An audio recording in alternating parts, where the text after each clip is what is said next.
if I can fix that. Okay, so now do you hear me? Yeah, I hope so. You guys let me know if you don't hear me. But anyway, uh, I don't think you heard that first part. So anyway, this is a fresh install of KDE Neon, and I needed to switch from GNOME because I was having an issue. So I figured I would switch to KDE Neon, but I've been getting requests on the channel for videos to uh, show how I customize KDE. Oh, good. It's about time. I'm telling you, it's the woes of the KDE sound system. I can't wait till 5.10 comes out so they fix some of this stuff. But anyway, I figured it was a good time to, hello, Joe, to show what I do for customizing KDE. So this is live. You see what I'm saying, Carmine? You see what I'm saying? And it's not going to be perfect, but I'm just going to go through some of the steps that I take to customize it. Now, I've already, first thing I did was install it and update it. And then I immediately installed the Nvidia drivers. And it was the first time that I ever installed Neon where the default drivers for the Nvidia card did not play well. So it didn't, for some reason, there was artifacts all over the place and everything.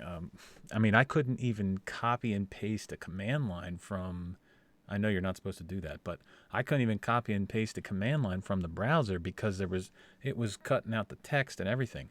So I installed the Nvidia drivers. I installed OBS.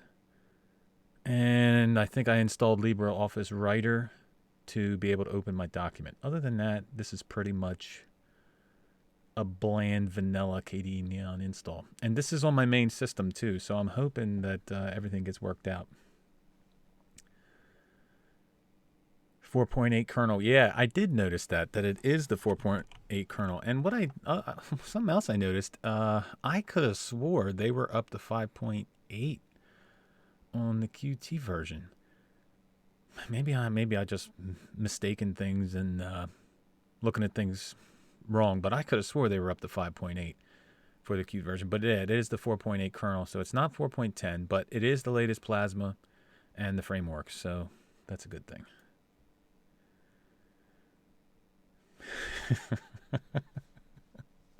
Okay, so I can't stand the panel at the bottom. I don't know why. So that is like one of the first things that I do is move it. And I guess I do raise the height just a little bit. But you know what? I am going to probably install Latte dock because for some reason it works better when I'm trying to customize it and move it over. So I should probably do that now. Let's see what we got here.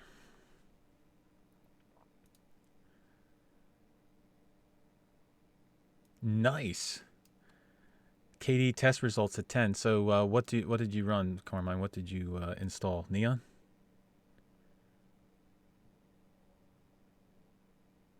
Linux Mint Mate 18.1. They're so, Joe, they're so, that could be anything. Like as far as that could be the drivers, that could be, there's so many variables there. It's almost like it's a hit or miss. You have to like do individual testing, like update the driver to the latest Nvidia driver, or maybe even downgrade to the one before. And I don't even remember what the website was for this. All right, there is a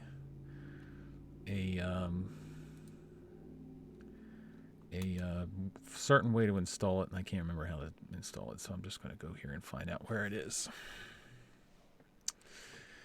There is a deb file and a PPA, I think. Now, if I was on Arch, I could just go to the to the AUR and where is the thing for installing it? I know it's around here somewhere. There was a link, and let's see, Kubuntu and KDE Neon. Okay, so we need those extra files. Never copy and paste from a web browser commands, okay? Just so you know.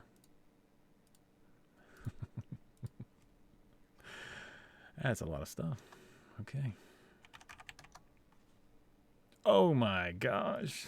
Look at all that stuff it's going to install. Okay, well, I still like it better than the regular on a Toshiba laptop from about 10 years ago. Neon, yeah.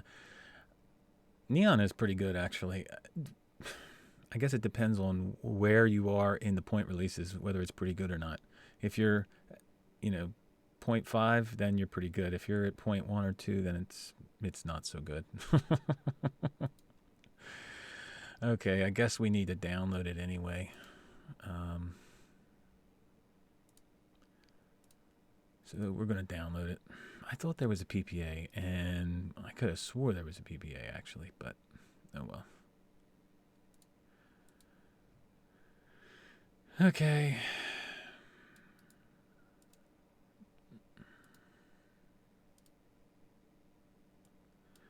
Where are my downloads?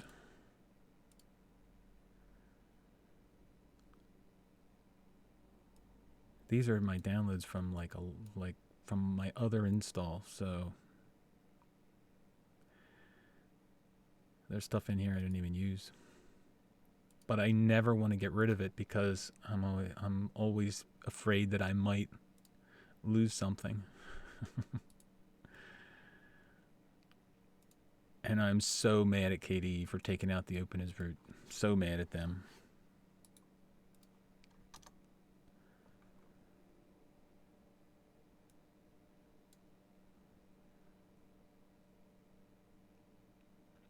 Probably we would have been better had I used the PPA or the deb file, but I don't know where the link is right now.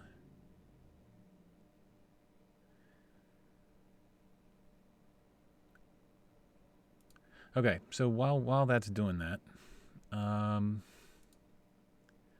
of the things I'm just going to start in here and start at the menu.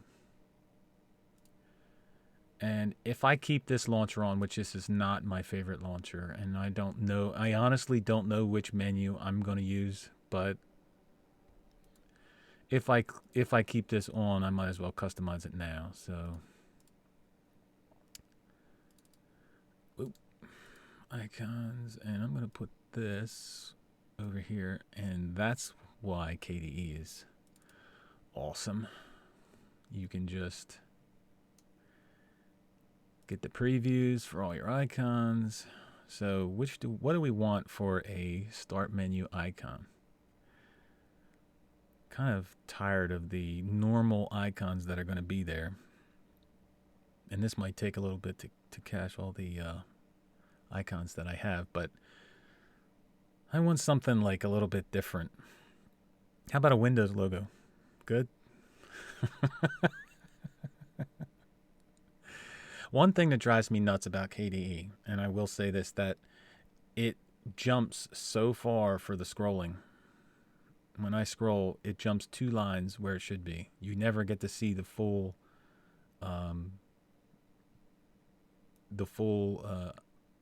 listing of all the icons because it just jumps. So you know what? What are we going to do here? We're going to go with a dark theme. So I guess I'm going to go with a lighter icon. And I don't know. How about we go with this? I'm just going to go with that for the moment. All right, switch to tabs on hover. I remove. Show applications by name, which takes the web browser off and puts the actual name of it. All right, so this you can change the visible tabs. So these tabs up here you can remove if you want to remove some of them, if you don't use some of them. Like, for example, history, I probably won't use, so I can drag that down there, and when I hit apply, it'll be gone. And now I don't have a history area. So anything that you want to get rid of, you can. And that's pretty much it for this. As long as it has the, yeah, it has the shortcut key so you can open with the meta key. That's what I'm talking about. We are going to get my, let's see, where would that be? Where did I have that? Let's see.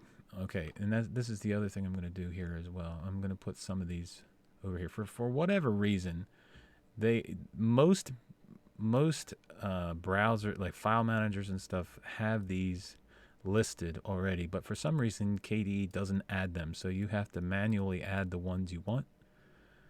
And yeah, so there you go. You have to manually add the ones you want in the listing on the tree. So let's see here. YouTube. I guess this is some of my early things on my, this was actually my first icon for my channel. It was actually the first channel that I had, which was, and I should have kept it, it was Big Daddy Linux. And I go by that name now. I changed the channel name to that. But the actual Big Daddy Linux, that was a separate account with a separate Gmail account. And I couldn't then, once I had made this channel, I couldn't merge them because YouTube is goofy like that. So there's my my menu, and that will change eventually. All right, so we have, let's keep with the panel here. One, I'm going to install Plank because, and I don't even know why I'm using Discover, because it's not the best. What am I doing? Ooh, look at that. A instant crash. Uh-oh. Okay, so Latte dock should be installed, but let's go with Synaptic. So it's not, you replaced Unity with Neon. Wow, dude. Did Synaptic just crash on me, or is that? Yeah. Okay. So this is going to be a live testing of KDE Neon with lots of crashes and lots of problems. All right, well, we'll just, I believe it is under Plank anyway. Yeah. I don't really, you know what though? I'm going to be installing Latte dock. Oh, I did install Latte dock, so I don't need Plank. Going by my old ramblings of what I used to install. Okay, so there's my Latte dock. That will be my first Plank. And you know what? Getting rid of that. So we are going to add, and we are going to remove this panel.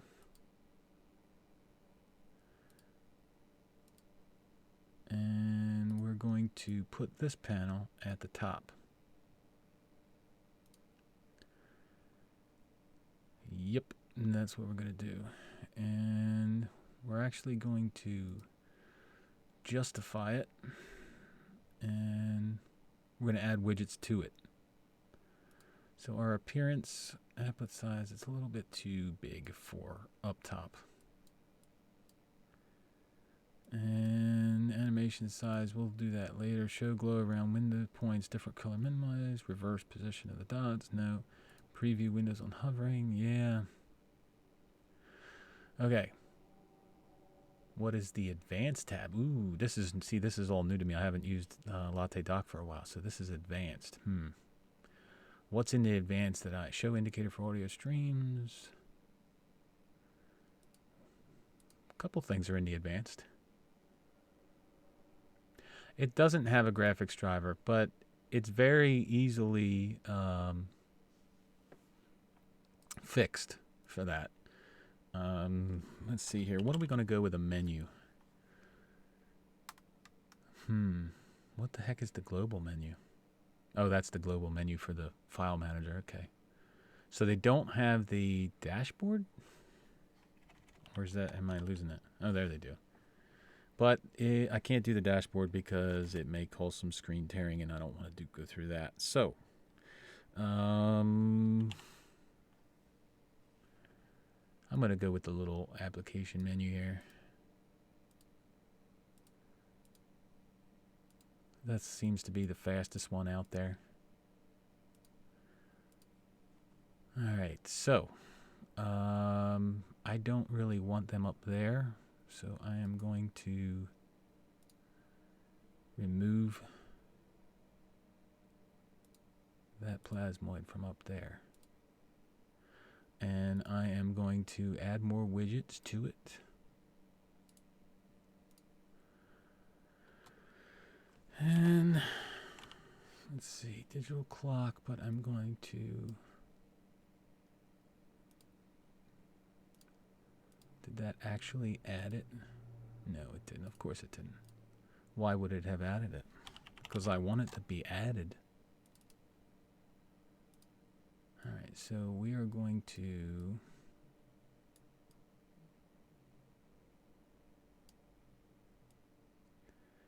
Ooh, we can't drag it onto there.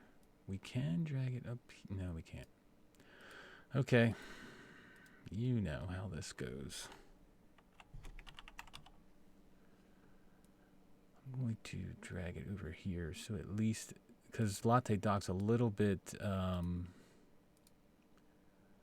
goofy, but different on what settings it has.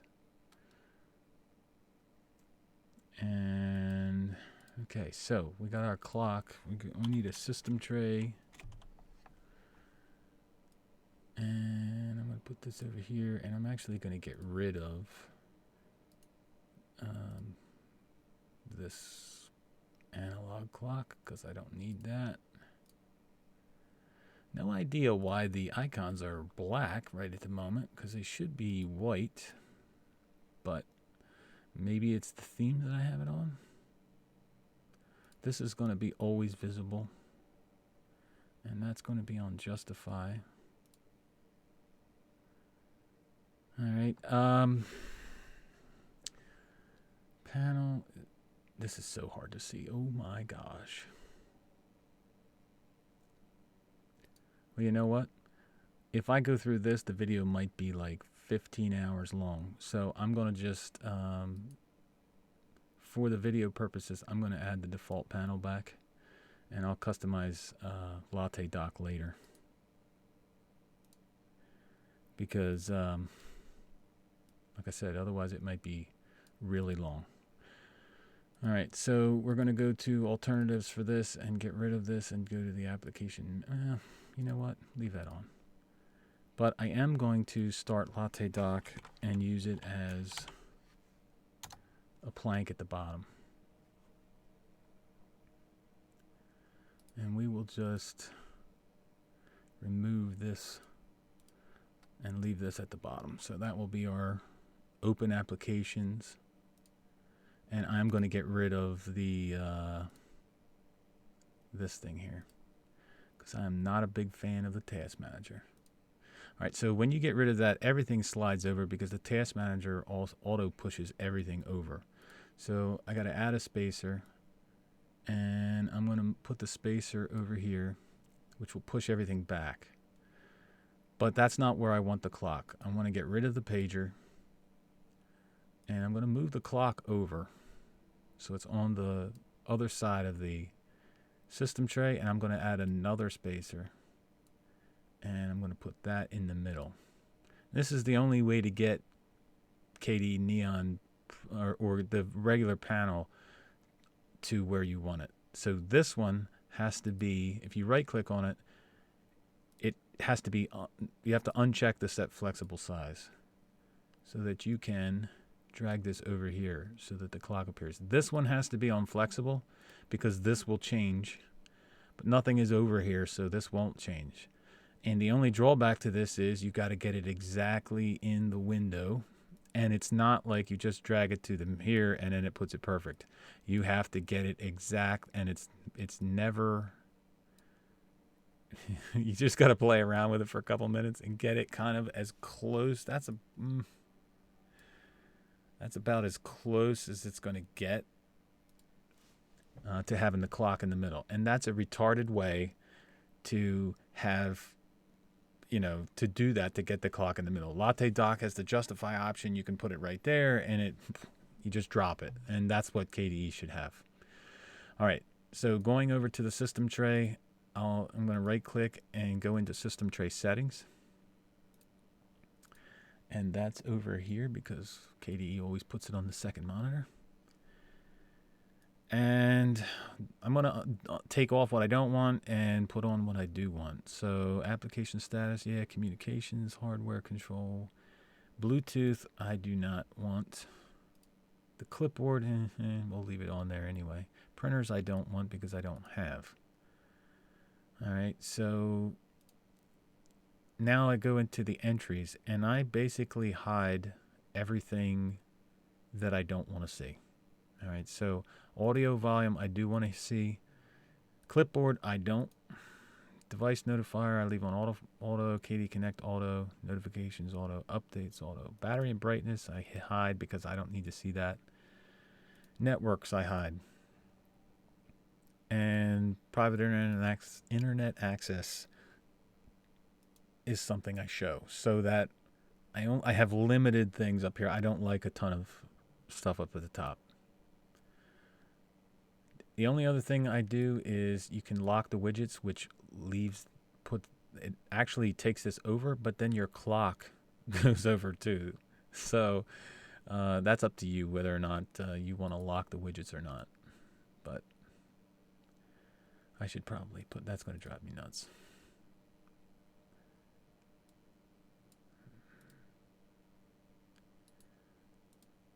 Okay. All right, we're good now. We're good with the panel. All right, that's basically how I set up my panel. And I was running Plank at the bottom. I started using Latte dock. And Latte dock is a little bit in-depth as far as customizing it, putting it the way it should be. So we're going to continue on here. So every time you switch back from the panel, your settings that you put in go away. So I'm going to go back in here and just quickly take the settings off. Switch tabs on hover. Find my icon again.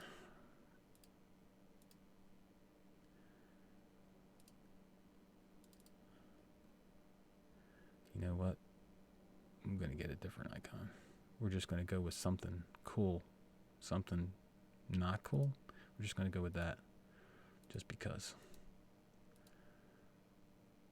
Oh, and I wanted to get rid of... Ooh, I got to fix that. It's going to drive me nuts. I wanted to get rid of the history. Once that's done, it does not switch on hover, which I hate. If I want it to be here, I want it to stay here. And then I don't have the history, so there you go. Now we'll go into system settings, and this is where it can get really deep. And I don't think there's anybody around here that is 100% sure what every setting does, because there's so many. All right, so workspace theme, you can do the look and feel if you want. Ooh, look at that. Graphics reset. It's no good. We can go with the breeze dark, but I figure we would get new things. Like you can click on get breeze dark and it will switch. And it actually should have... Wow, that's weird. Because it should have switched to the... Yeah, it should have had the breeze borders. That's a bug. Man, if you're going for the breeze dark and you don't get the breeze borders, that's a bug. Okay, so... And there's no window titles now. Wow, look at that. This is... Wow. Okay. It's having a fit. We're going to... See, this is why KDE gets a bad name, because these goofy things happen sometimes. All right, so we're going to get a new theme, and and that's why probably Latte dock did not um, work right with the font. Oh no, I don't want to do that.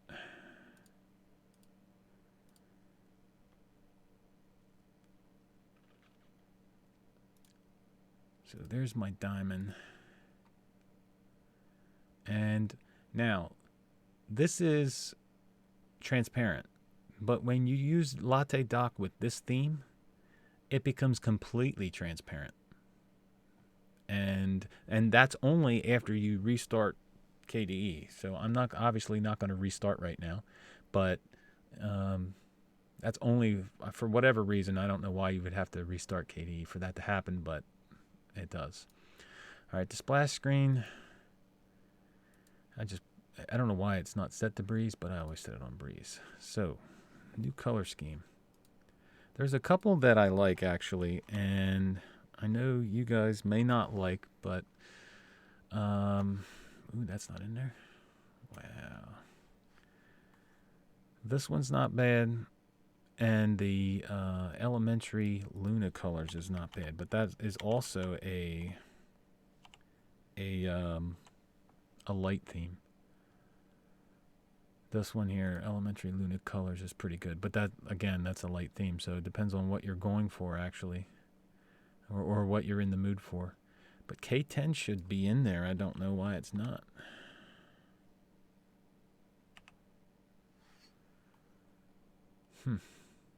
Or am I missing it? Did I just go by it? Did I not look for it? It was one of the newer themes too. It is on the KDE store. So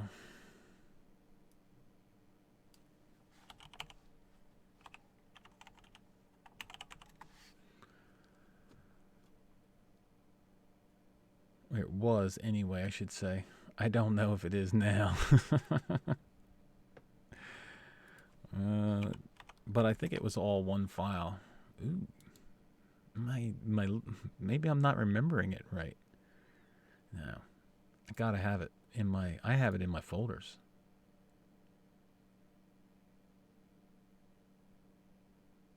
It doesn't carry over to the desktop. Huh. That's weird.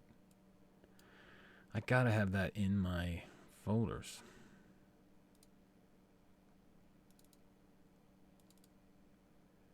So let's see here. Local share. Oh, you know what? It's not in this one because this is not. I have too many backups. That's my problem. And I should probably just delete some of them and go with one of them. But one of them's from KDE, one of them's from GTK based. So, you know.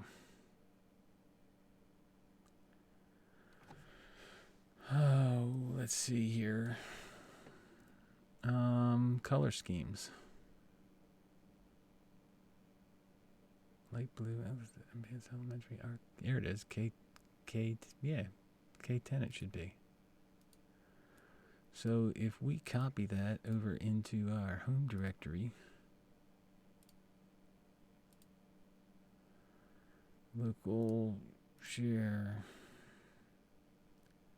color schemes. And if you get here and this color schemes folder is not here, it may not be there until you actually download a new one or you create the folder yourself, just so you know. So there you go. There's K10 colors, and we will probably have to restart the settings to get to the colors.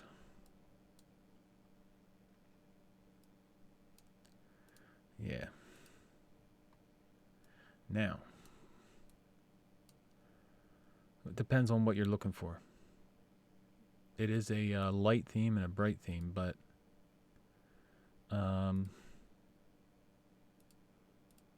I like it. And then there are, let's see, what else do we have? Well, we will just copy that folder over. Seeing as how I was going to install it, but from the website to show you how, but seeing as how we can't, it's not there, or I'm not finding it anyway. I'm just going to copy it over so you see what it looks like.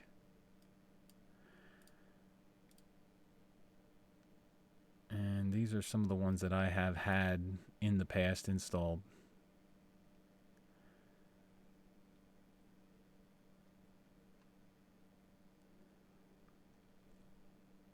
And, it says it's in there, but it's not. Oh well. I guess we'll just have to pick another one. What is this here?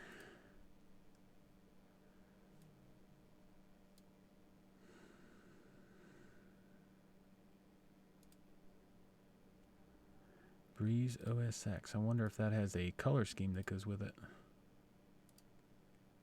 Them buttons are really small though, and they'll probably get goofy if you try to raise them. Some of them work well, and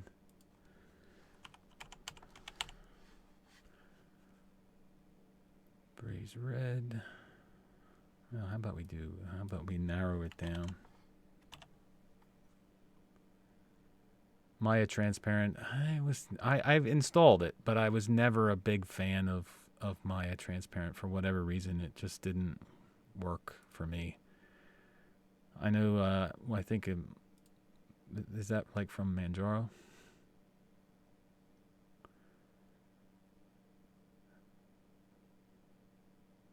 Yeah. What did I just install? Oh, this.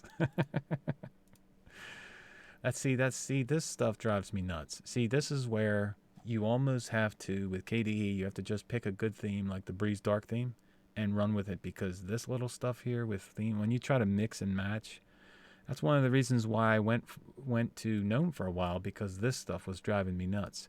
So the easiest way to do this is to just go like this and just make everything. I still don't know why it's coming up with the plastic, whatever, window borders, but it should be coming up with the Breeze. It is a Breeze theme, but I mean, this theme looks nice. But the other thing I do in here with the theme is to move the buttons around and make them a little bit bigger. So I usually make them larger. And I'll go over to the buttons tab, and I will actually take these, and I like my buttons over to the left. I'm going to take this off, and this off, and I'm going to put this over here, and I'm going to take that off, and I'm going to take the maximize off. So pretty much all I have is minimize and close, and that's where I like my buttons. I don't know, I've never used a Mac, but I just always got used to them being there. And so there you go. That's how I customize that. I don't care for the Breeze widget style. I'm not a big fan of the really narrow menus. So, I mean, I usually switch to Fusion or something else, but I also don't like the borders that it puts around it. I don't think it's really clean. There's another one, I think it's QT Curve, and it looks really clean, and it doesn't have the narrow borders on it, but I'm not going to worry about it right now. All right, for the GNOME GTK part of this, I'm going to put that on Breeze Dark as well, and I usually bump up all of my fonts to one. I usually bump it up one for my fonts. All right, so for the cursor theme, I don't know why you would use a different cursor theme than you would have in here. Wow, this is great. Look at this. Wow. See, this is what drives me nuts about KDE. This is why it gets me upset, because KDE can be so powerful, and yet it pulls stupid stuff like this, where it just, a new person is not going to know what to do with that. And it drives me nuts, and I'm not new. So you would use Breeze as the cursor, but we're going to switch that to Breeze Snow. But by default, they have it on Breeze. But then on the GTK side of it, they have Breeze Snow as the cursor. So I don't know if they want you to know that you're not in a GTK theme or what. But all right, so that's that. We went through the colors. Fonts. I actually adjust the fonts. You can't do it all the way because you can't adjust them each by one because they're all separate. But I usually do bump each one up one level, no matter what it's on. Because this whole, was that on 10? I don't remember. This whole getting old thing and not seeing everything right is for the birds, but that's just the way it is. The other thing in here, I will enable this, and I usually put it on RGB and slight. That's what I usually put it on for the fonts. Now, got a little bigger. Breeze hacked. All right, so I'm going to close this out and open it up again so that we can actually see the font change. So the font's a little bit bigger, as you can see now.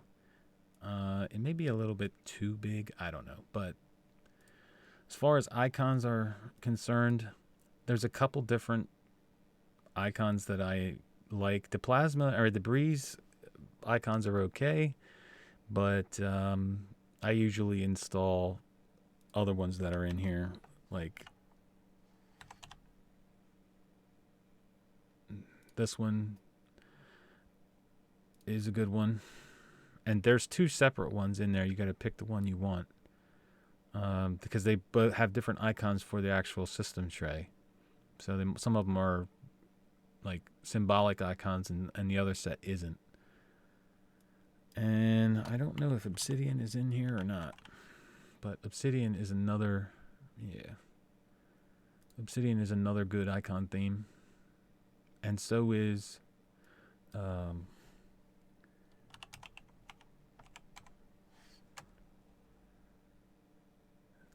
Capitaine. So,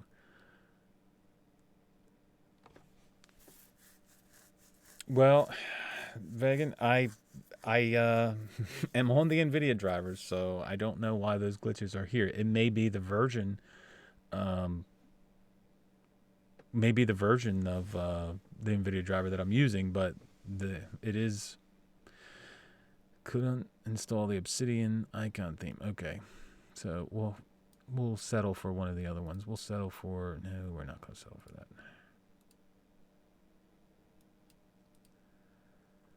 I don't know if that goes with the, that's a little bit too yellow, I think. I don't know. But it does show up.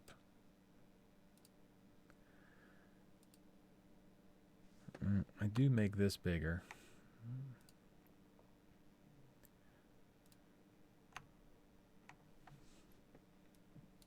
All right, so for now, that'll have to do. We did the application style, desktop behavior. Desktop effects, I don't usually put a lot on in here because, that like it sometimes messes things up when you start messing with these. Even though I made videos on how to check some of these, you just got to watch. I do like the wobbly windows, I have to say. And to be honest with you, I think that the KDE version of the wobbly windows is probably the one that I like the most because it's not too much. It's just a little wobble. Like when you use Compiz and you install that and you do the wobbly windows, and I know it can be set differently, but it's really like out there. This is like kind of like just right. Slide, cube, flip switch. No. I do try these every once in a while and put some of them on, but I try to not overdo it just because of that. All right, hot corners. I don't know. Hot corners are one of those things where they seem to be a great idea, but I just never find them useful. And especially with KDE, they kind of like you have to really mess with them to get them just perfect. Screen locking and wallpaper. Ooh, another desktop graphics reset. Look at that.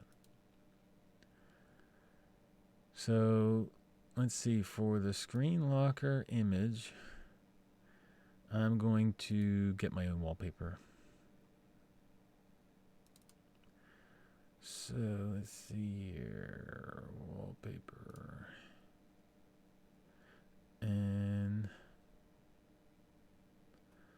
what do I want for a screen locker? How about a space one? How's that?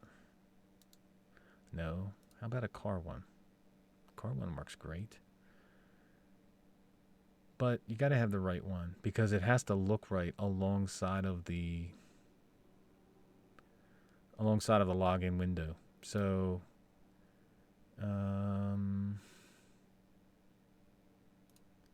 let's see what we got in desktop. Our desktop is pretty good for, it used to be better as a service, but like it's pretty good as far as finding good wallpapers anyway for this. So I think I'm going to go with the Thunderstorm. All right, so virtual desktops I don't use. Accessibility activities I don't use. So window management. So in here, I'm not going to go through every setting. I'm just going to change the ones that I change. And that one of them is definitely active screen follows mouse, which helps when you start clicking on when you start opening windows and they start opening on your other monitor. So it's definitely something that I want because the window will open in whatever screen that I'm over. So that's definitely something that I choose to use. All right, now I a lot of times will do the cover switch or the flip switch for the Alt tab. So I think I'm going to go with that. That one looks pretty good because I'm not a big fan of the Breeze one. K-Win scripts, I don't use any of those. And Windows rules. Those Windows rules, the Windows rules in here are for when you want something to open up at a certain spot. And so like if I wanted Dolphin to open up at this point, at that size, and all the time, I could right click on here, more actions, and do either special window settings, which would be just this window, or the application settings, which would include all of Dolphin, including menus. And I don't think you want to do that. So I'm just going to do special window, and we're going to do position and size. And these get into detailed here. Do not affect. Then you have apply initially, which means it'll apply it when you first start it up, but then it will, if you open another one up, it's not going to. Remember will remember what you chose. So if you open it up and then you, for some reason, change it to another size, then it will remember that. And I don't want that either. Then you have force and apply now and force temporarily. But force, you can't then change the size if you really want to. So what I usually do is apply initially. And that way I can change it around, but it will go back to that once I close it. So once I've hit OK, that window will that will appear in here once I refresh that. But now that it should, in theory, open up Dolphin the same size every time. So that's what those window rules are for. All right, so shortcuts. There's so many shortcuts you can do, and I really don't do a whole lot of shortcuts, and I should, but I just basically I don't remember using a whole lot. So web shortcuts and custom shortcuts, I don't know why these are still in here. Like, I just don't understand why you would have these still in here. I mean, this is all for Conqueror and like, does anybody even use Conqueror anymore? I mean, none of that stuff works with like your web browsers like Chrome or Firefox. I just don't understand. Okay, so Let's see what we got for new themes for there. I actually installed that one last time, and open source unable install theme. Whoa, whoa, whoa. I wonder if you have to run that as root in order to do that. But you shouldn't have to. Okay, so, wow. So I don't know if that's something new that it won't, it says it's installed, but I wonder if that,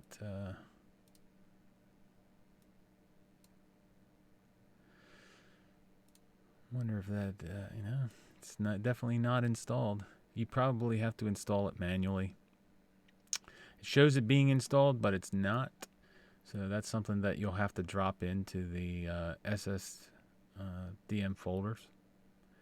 So you have to download them from like KDE Look and not the SDDM folders. You have to download them from the KDE Look and install manually through the folders probably. Auto start, all we got is private internet access. Background services, I do shut off Bluetooth because I don't use it. And there's one other one I shut off, the print manager, because I don't use the print manager. All the other ones are kind of, well, I don't use touchpad either, so. All the other ones are kind of like semi-important, I guess. So I just let them run, but those are a couple that I do shut off because I don't want nothing on that I do. Yeah, there are a lot of leftovers in KDE4, but I don't understand why though. I mean, is it going to be that hard to take out the things that are left over? Yes, I do read the chat, but I've been too busy talking and looking and things to actually look over. I usually have it on the main screen, but then I switch the window around and it's not going to work like that. So, all right, search. I don't do anything with search in here. Account details, KDE wallet. I normally disable that, but you know what? I earlier logged into my Wi-Fi and it didn't ask me for my password, like my K-Wallet password. So I'm just gonna, if it's not broken, don't fix it kind of thing. I'm not gonna mess with it. Well, I mean, I know they have priorities and everything, but still, if you wanted to, I mean, KDE is such a polished operating system. Just get rid of that old stuff, man. I mean, they were happy enough to get rid of the open as root, which is burning me up.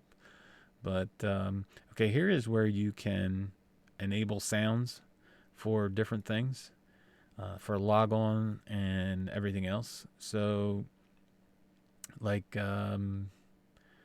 let's see here. If you scroll down, you got Plasma Workspace. So if you have an error, it will, play a sound. Okay, it will play this sound.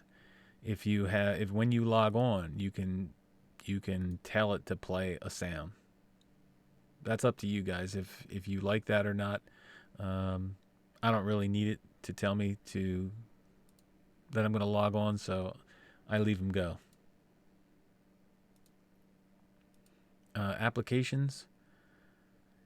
I actually, and that's one thing I got to do is I have to install Thunderbird. And I'm going to add this to the favorites right away because I'm going to need that.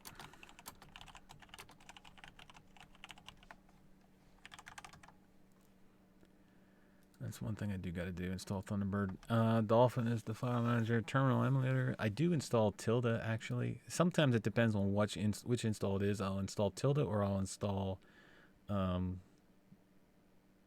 other drop-down terminal from KDE, and I can't remember the name of it right at the moment. All right, so file associations, locations. Now, you can change the locations of these, but I, in the past, have had issues with these paths staying to what I changed them to. So I can change these to a certain path, But then when I reboot, all of the default things are back. So I'm not. They used to work. It used to be that you could change these and it would stick. So yeah, that's it. Yeah, quick. Yeah. But it used to stick, but now it doesn't for some reason. Bouncing cursor, I guess, is okay. It's not the best, but there's really no other. I don't like any of the other options either, so I leave that on. Connections, let's see, you got my connections there, you got the settings here. I don't do a whole lot with these. Bluetooth should be, yeah, that should be not on. All right, input devices. Okay, so keyboard, number locks on Plasma Startup. I do want that, but that does not turn it on the login screen. So, you know, I had made a specific video for turning it on the login screen. But the last time that I used that method that I had used in the video, it didn't work. So I'm not sure if they had changed something in the display manager, but it didn't work. So I had to resort to actually pushing another button. All right, so advanced, I don't need nothing in there. Mouse controls, joystick, touchpad. Okay, display and monitor. I usually use the Nvidia settings, and the one thing that I will do is I installed the Nvidia drivers before I started this, but the only couple things that I change in here is I make my right screen the primary screen, and I will go into each monitor, and on the controls I change the digital vibrance up to 400 or around there on each monitor, which basically what that does is if you notice, you'll see it drops out the color. So by default it's set to 0, which is okay, but it can be better. So I usually push it up to like somewhere around 400 in that general vicinity, so that the colors kind of like are a little bit more colorful. And those are the only couple things I do with the display and Nvidia settings. The compositor, you can switch it to OpenGL 3.1. Now, there's different methods on here to get away from screen tearing. Some people say to put it on full screen repaints, but then you get this message that says it can cause performance problems. So your mileage may vary on which one you want to use or which one would be best for you. I don't know what's going to be best for your system, so I'm going to leave it on automatic for the moment. All right, so this is where I go into my sound options. And as you can see, I have multiple sound inputs and outputs. And this is where this should be up here. And it's just drives me nuts that I can't drop this down and change my sound output from here. Every time I change my sound output from my headphones to my speakers or to something else, I have to actually right click on here, hit audio volume settings, come into the configuration tab, and turn off the other I have to turn off the one that I don't want to use. Now, I'm not going to mess with it right now because I don't want to mess up the recording, but I would have to, like, say for output or configuration for the output devices, I would need to turn this off if I wanted to use my built-in speakers or my Logitech speakers. I would have to turn this off and put this on. And this is actually off right now. But see, since I installed this, I'm having an issue where it's not recognizing my headset. And that's what I normally use for my output. And under configuration, I only have input. And this HyperX 7.1 is a headset. So there should be input, output, and a couple other ones in there, but it's not. And that's why when you go up to here, it says dummy output, because there's nothing coming out of the system sound of the headset itself. So I unplugged it and plugged it back in, and then they appeared. All of the right things appeared, and I put it on output.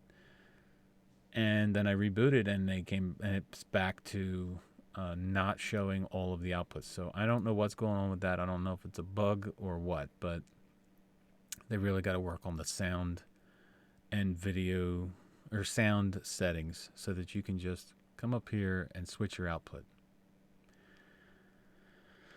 All right.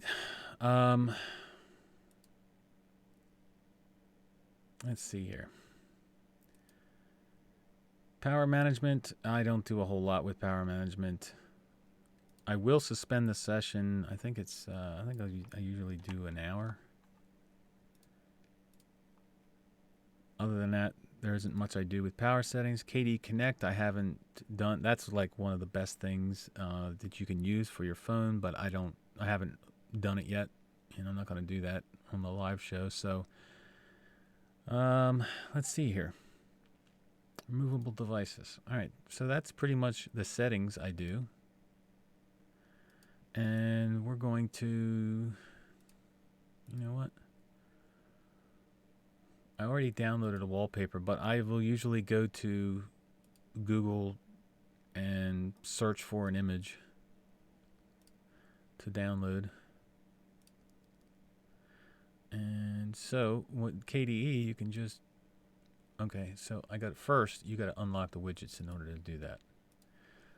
So unlock the widgets, and now you can just drag this over, and it'll pop up this pop-up, and you can set it as an image or just an icon. So the icon would be a shortcut to that image, and then this would be changing the wallpaper. So there's my Porsche. I hope you guys like it.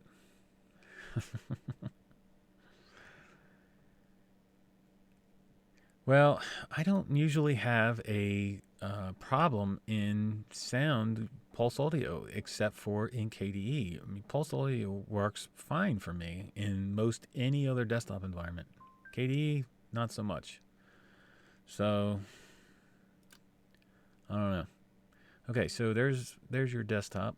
And for the applications for KDE Neon, there's a lot of it's your basic stuff. It's not anything particular. You got a document viewer and GwenView.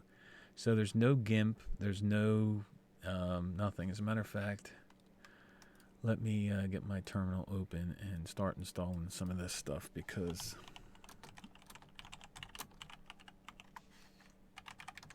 otherwise it won't be there. All right. Under Internet, you had Firefox. I installed Chrome.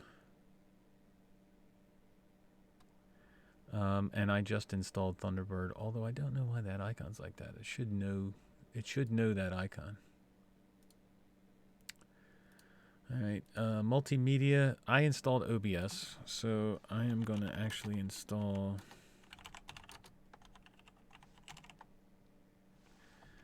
SM Player, because that's like my favorite video player. And I don't know if Kdenlive is in here or not.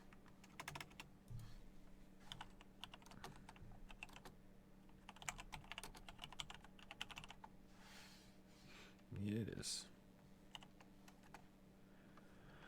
And we're going to need to install them. What is that? DVD Author and the free whatever plugins that you have to install.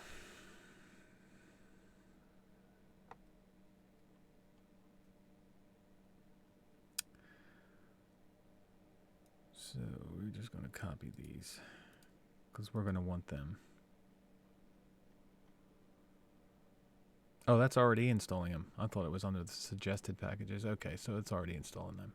So you won't get any error message saying that this doesn't have this plugin or whatever.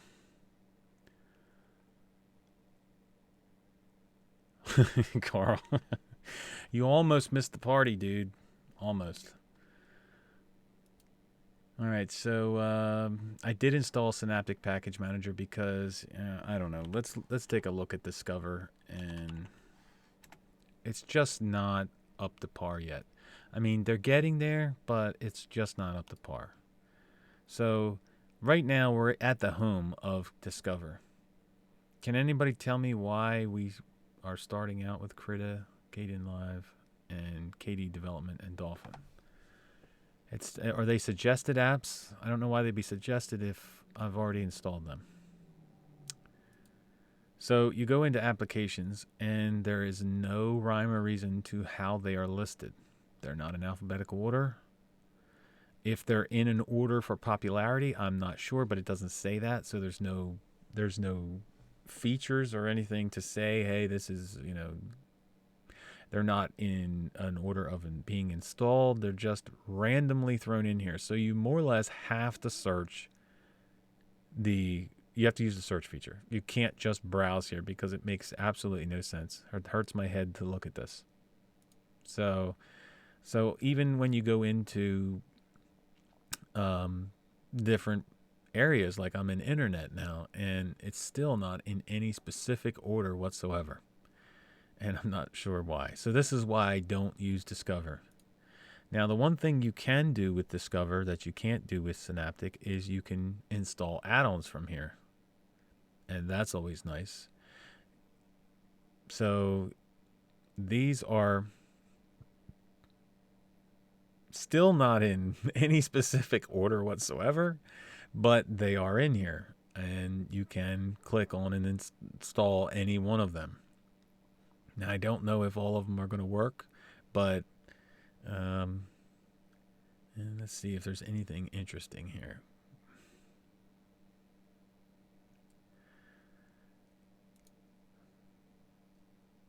Cursors, no. Fonts, no. GTK3 themes. So we could install the OS X ARC collection. And I did notice that when you come in here and you do this, there's like 3 of each at times for certain ones. And I'm not sure why that is, but, there is 3. And you'll see all 3 of them light up. Now, I don't know if that's supposed to be that way or what, but again, these are just the GTK3 themes.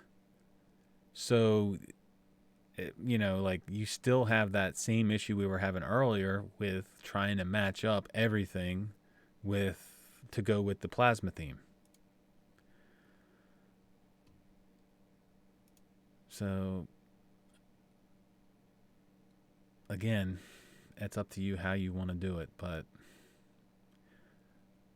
now, these FS icons used to be really good. I don't know if they are anymore. Like some of these are old, like Wine Blue Remix. That is like an old theme. So I don't know how well they're going to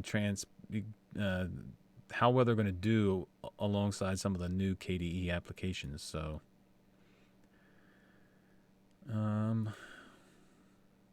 but I did again, this is why I say about Discover, where it doesn't always work the way it's supposed to. Like this is their default software manager, and it just seems to me that it's not complete. It doesn't fit with KDE. It's starting to look better, but it's not where it should be. It's just not. It's better than it used to be, but it's not where it should be. Hey, look at that. There is the K10.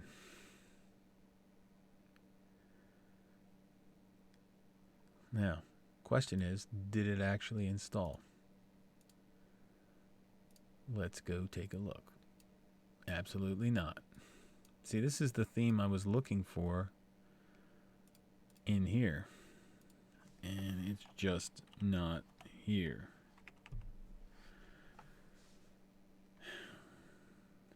Oh, so it made a liar out of me, huh?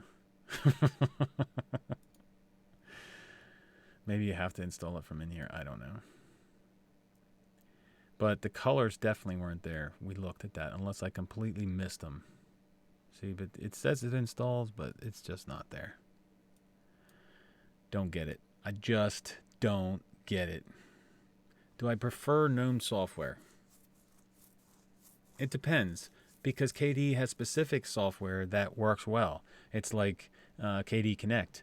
One of the best things about KDE is KDE Connect. And although that works in GNOME, the GNOME software works great. Like calendar and photos, where it grabs all of your stuff from your accounts. And that's one thing I got to actually see in here. I don't think the online accounts is integrated in here yet. No. See, on Arch systems, you have the online accounts integrated, but you don't have that here. So, yeah, you don't have it here. So you can't get to your, like, I can't put in my Google account and use it. Now, I just installed Chakra Linux, which is a KDE based system, and that is where they have the accounts integrated. You can use that, but I don't know. I'm not saying that one has it over the other one. There are good things about GNOME, and there's good things about KDE. I would probably still be on GNOME had... I always have a problem with Ubuntu GNOME hesitating on my hard drive for whatever reason every time I install it. Now, if I install Intergos GNOME, it doesn't hesitate. But anytime I have Ubuntu GNOME installed, if I go to the power options and I click the power, I will have it to where it will just sit there for 15 seconds and it won't do anything. And then finally it'll pop up the restart options. But I would still be on GNOME right now had that not been happening, but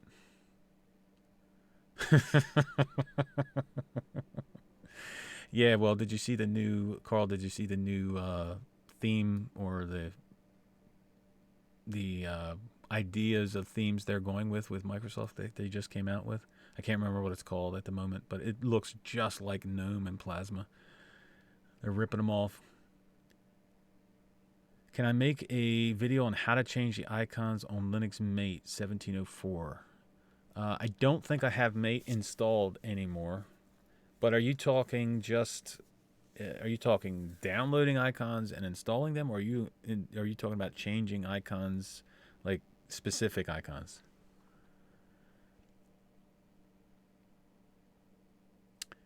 That's the source. That's exactly what you hit it on the head. KDE is so wide open, except for that whole open is root that's driving me nuts. It is so wide open, and yet the stability isn't always there. I probably should have went with the KDE Neon LTS and went back to 5.85. But I just like the new features of 5.9, and I wanted to, but yet it's not quite as stable as 5.8.5. So Wavebox, I did actually try out Wavebox, but the problem with Wavebox is it only works with Gmail accounts, and I have a couple IMAP accounts from different places like GMX and other systems that I need to, so it doesn't make any sense for me to run Wavebox and then run Thunderbird or something like that for the other ones. Oh, well, the GNOME Software Center is a beautiful software center, and the only problem that I was having with the GNOME Software Center was that I couldn't install a deb file. So normally by default, when you download a deb file, it opens up in the Software Center, and it would open up, but when you clicked install, nothing would happen. So I actually had to install GDebi and use that, but I would have to right click on it every time and select that one, and so but the GNOME Software Center for installing programs works great, and I love how you have the ability to search in the menu itself. You open up your menu, and when you're searching for a program, it tells you if it's able to be installed by the software center. That's a great feature. KDE Neon, yes. And this is on my main system, Carl. I've switched from Ubuntu GNOME because of the hesitation to this. And I was hoping that this was going to be a little bit more stable than it is. But, no.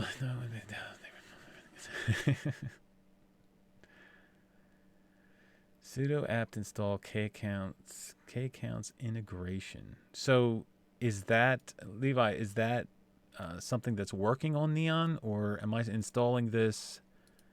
Am I installing this?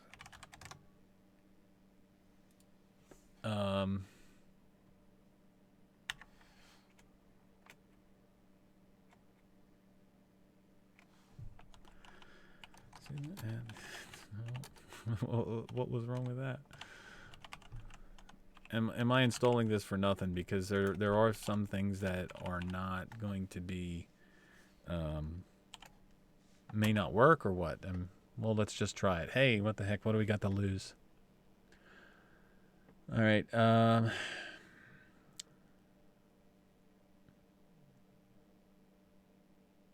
Just move the icons around, like remove and move them. Yeah, well, like I said, I don't have a Latte installed anymore, but I can put that on the list of videos to make, yeah. Well, I'll tell you what, the new Plasma, now that you asked, Lucas, let's go into the monitor and see what we're running right at the moment. But when I booted up, it was probably the lowest I've seen my memory usage in a long time. Now, right now, I'm using 4.3 gigabytes, and that's a lot. But that's with OBS and streaming and everything else. When I booted up, I was at 490 megabytes, I think. When I didn't have nothing running or nothing started. And this is also, I have Chrome windows open, which takes up a ton of memory. Oh my gosh. But see, like this Discover is eating up the memory here, and so is OBS. But when I booted up cold boot, it was at 400 and some, which is probably the lowest I've seen my memory usage on any system. So now, even though more tasks need to be done, what are we? Oh, they're still. What are they still doing? Something, I guess. I guess it's still doing something, so we'll just minimize that for the moment. It's such a great program, we'll just minimize it. But there's no performance lag. I mean, I have 16 gigabytes of memory. Tom, what's going on, man? So I don't, even if I'm running 4 gigabytes of memory, I'm not going to really feel the hit on that. But yeah, 400 and some megabytes of memory to boot up, really good. All right, so again, when you install Neon, it's pretty much your base system. So you have to install the things that you want. Now, for example, I have Kwrite here, and a lot of people will prefer Kate over Kwrite. So it depends on what you want, but I usually prefer Kwrite. So luckily it's installed by default. But with KDE, you have so many options to it that, and I do have my private internet access running. I did. Where did it go? Oh no, yeah. But see, if I turn it on, I wonder if that'll mess up the live stream. I did have it on. I don't know what happened. It must have just like went off. But it is working in KDE Neon, so hey, that's a good thing. Yep, this is just not my favorite menu, so we're going to get rid of this. I wish I could use the dashboard, but I don't want to have you guys see all of the screen tearing from it.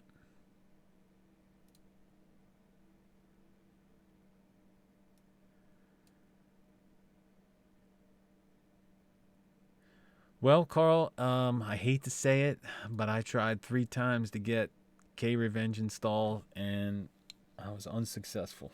So I was so disheartened because I so wanted to try it out. I did boot up into the live environment and it looked really good.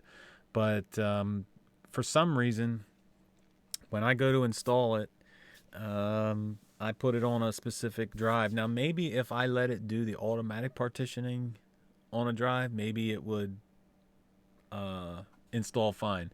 But I always use the manual partition, and it just seems to always have an error. Now, it runs through the install process great, but then when I go to reboot, then it actually comes up with and I actually took a picture of it on my phone, but it says something about not being able to find the new root folder, and it's just a black screen with a cursor. So and that's happened a couple times. So I'm not sure exactly what's going on there, but I can't get it installed. KDE Connect is just awesome. I would show you guys, but I am not going to pair my phone right now because you never know what contacts I might have that I'm trying to protect. And I don't want you to see them. So I'm not going to actually pair it because a lot of the texts come through and everything. So I'm not going to pair it. But it is the easiest and fastest and best way to get files from your phone, send links to your phone. You can ping your phone. You can ring your phone if you've put it down, you don't know where it is. The only thing it has to be on is the same network. So if you're on the same Wi-Fi network, it's perfect. And it works great. I mean, it's simple. You just, boom, pair it. The only thing that I have found out with trying to connect it is there are certain desktop environments and operating systems that you have to open the firewall up on 2 ports in order to get it to work, which is kind of, concerning, but that's one thing that you do have to do. All right, so let's see here. Everyone has over 4 gig. Nice. I installed Neon this week and have been surprised by the system environment of the new KDE. Yes, well, KDE always came with that stigma that it was really heavy and it takes up a lot of resources. And it used to. It had that for a while. I mean, years ago it had that. When I started on KDE 3.5, I think, and it was heavy, especially for back then. But right now, it is no longer that way. But everybody has that in their head. It's always in the back of your mind that KDE is really heavy. And like I said, I don't consider an operating system heavy when you boot up and you're at 400 some megabytes of RAM. I don't consider that heavy. So I personally used Connect when I had the Android. It worked for a while, and eventually it stopped being able to view the folders, but it was easier to send a few images up to the computer. I wonder why it stopped working for you, Tom, because I have had it connected through Neon and through, actually, you can install it on, GTK-based desktop environments. They have a KDE Connect indicator and stuff to install from PPA, and it's worked pretty good for me. I'm not sure why it would stop working for you. GNOME Connect. Well, I don't know what they're working on with GNOME, but you can install KDE Connect on GNOME, Eric. There's a PPA for it, and there's 2 things you have to install, and it works almost just as well. It's not quite integrated as well as it is in Plasma, but it definitely works. It does the job anyway. All right, he's only heavy on GNOME user PC. Yeah.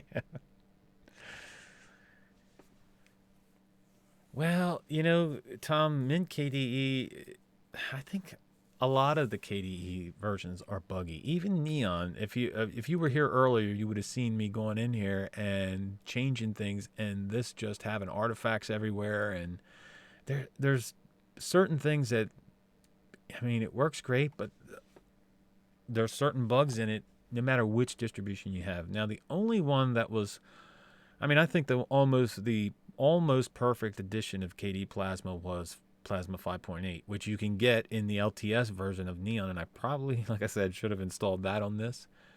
That was like rock solid, man. That was like no issues, no crashes, no nothing. But you didn't have the latest of features in it either, so.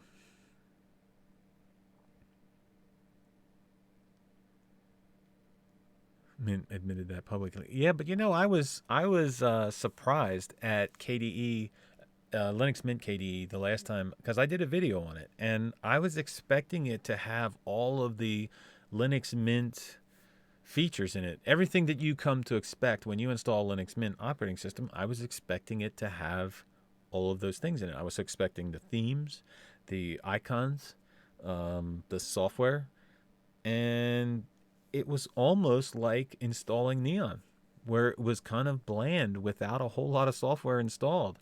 And I was kind of shocked at that because usually Mint will go the extra mile and customize their systems where you know you're running Linux Mint. And I was kind of shocked at the KDE Mint version. And I know that some people had said, well, they wanted to keep the Plasma. When they switched to Plasma, they wanted to keep it more Plasma than more Mint.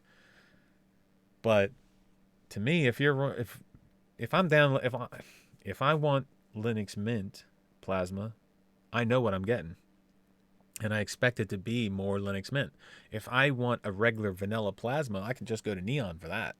I don't need to run Linux Mint. I can run KDE Neon. So I think it was a mistake, in my opinion, to not add their features and their touches to the KDE version of it.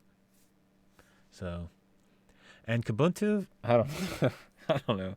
Every time, I mean, maybe Kubuntu will be different. I'm gonna have to download it and try it. I did download it, but I never got to actually installing it. I was on the different things, but Kubuntu has always been buggy for me, and I don't know why. I could run Neon, or I could run other KDE versions. I mean, even back in the day, I ran like Solid XK or Solid K, whatever it was, and that was more stable than Kubuntu. Every time I switched to Kubuntu, there was always crashes and problems and issues, and their software selection isn't the greatest. It's more of a KDE based software stuff.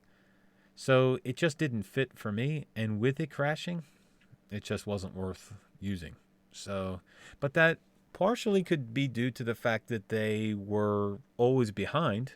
I mean, they're always lagging behind, and I think we covered it in the Destination Linux podcast today with Rob. We recorded for Monday, and you for the Kubuntu backports now, they're going to be adding 5.9.5, so it'll be up to the latest version of Plasma if you have the backports enabled on Kubuntu. But you have to enable them, but two, it's the first time that I've seen Kubuntu be on par as far as versions are concerned with all of the rest of the updated systems like Neon.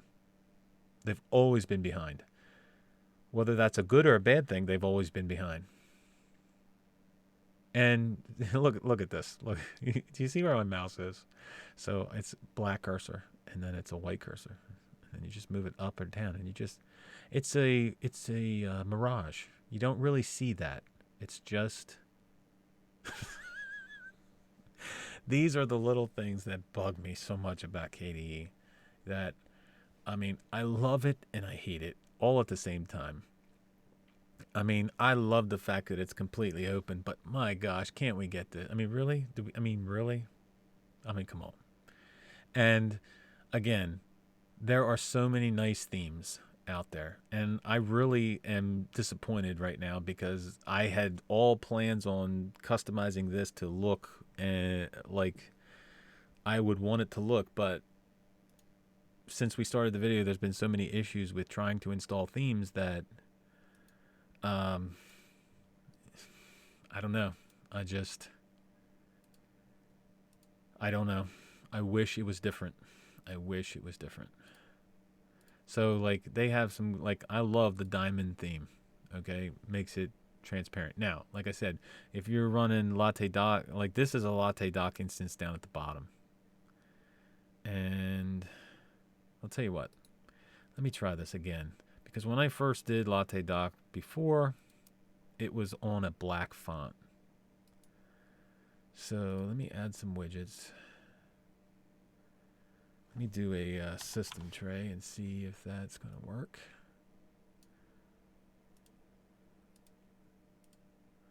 Okay, so there's the white. All right, so this is what we're going to do again. We're going to try this again. I'm going to get rid of my top panel. And we will be completely Latte docked on all the panels. So we'll move this to the top. And I'm going to get rid of this analog clock. And I'm actually going to get rid, well, I should not. Yeah, I'm going to get rid of that plasmoid. So I'm going to, oop, I didn't want to do that. And oh, by the way, the K runner is absolutely awesome. I mean, that is one of the best things about KDE. I mean, you can use it as a launcher, or you can use it to run commands, and you don't even have to have it open. You know, you used to have to hit F2 and stuff, but all you have to be is clicked on the desktop, and you can start typing, and it finds things.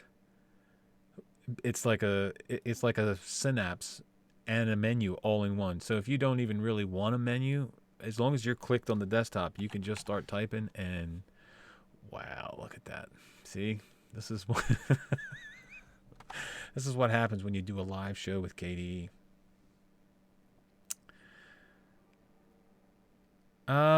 Everything seems to work somewhat on Arch KDE. I can tell you that Intergos, GNOME, and KDE work well.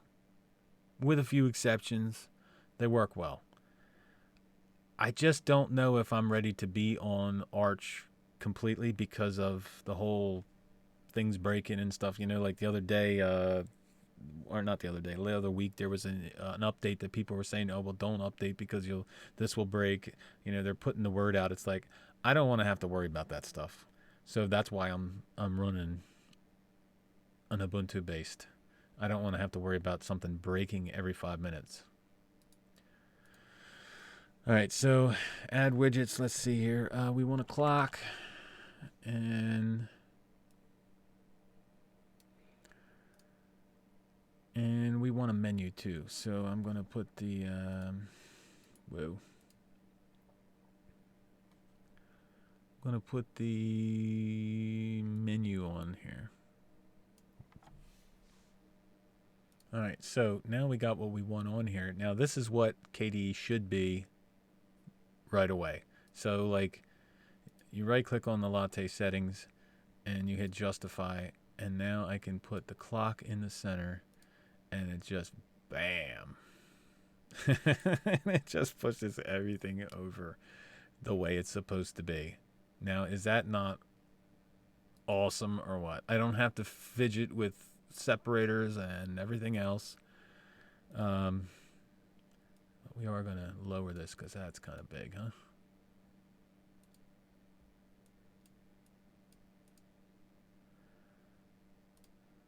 That's still kind of big, but Latte Dock works really well. Before I didn't put it on because it was probably the theme that I was running. And this is another thing. This little, if you ever want to get rid of this little wrench, just so you know, right click and hit configure desktop, and under tweaks, uncheck that, and it's gone. It's a pain in the butt. I don't know why it's there. It always gets in the way. No matter where I put it, it always gets in the way. So I just remove it altogether. Now, this little line here should, when I reboot, it should be completely transparent, and that should go away. I don't know why you have to reboot, but it should. So this is the way I was running it before. You know, Levi, I tried to install OpenSUSE, and I actually did. And once I got to the desktop, I had no internet connection. And I couldn't for the life of me think of how to fix it.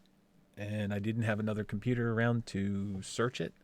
And I finally said, you know what? I did try searching on my phone, and I couldn't find what I needed for whatever reason. And I just said, you know what? If I install something and I can't even get out on the internet, I mean, if you can't even pick up my wired connection, I'm not even talking Wi-Fi, then that's pretty bad. But OpenSUSE years ago, I tried, and it was probably one of the most stable versions of KDE.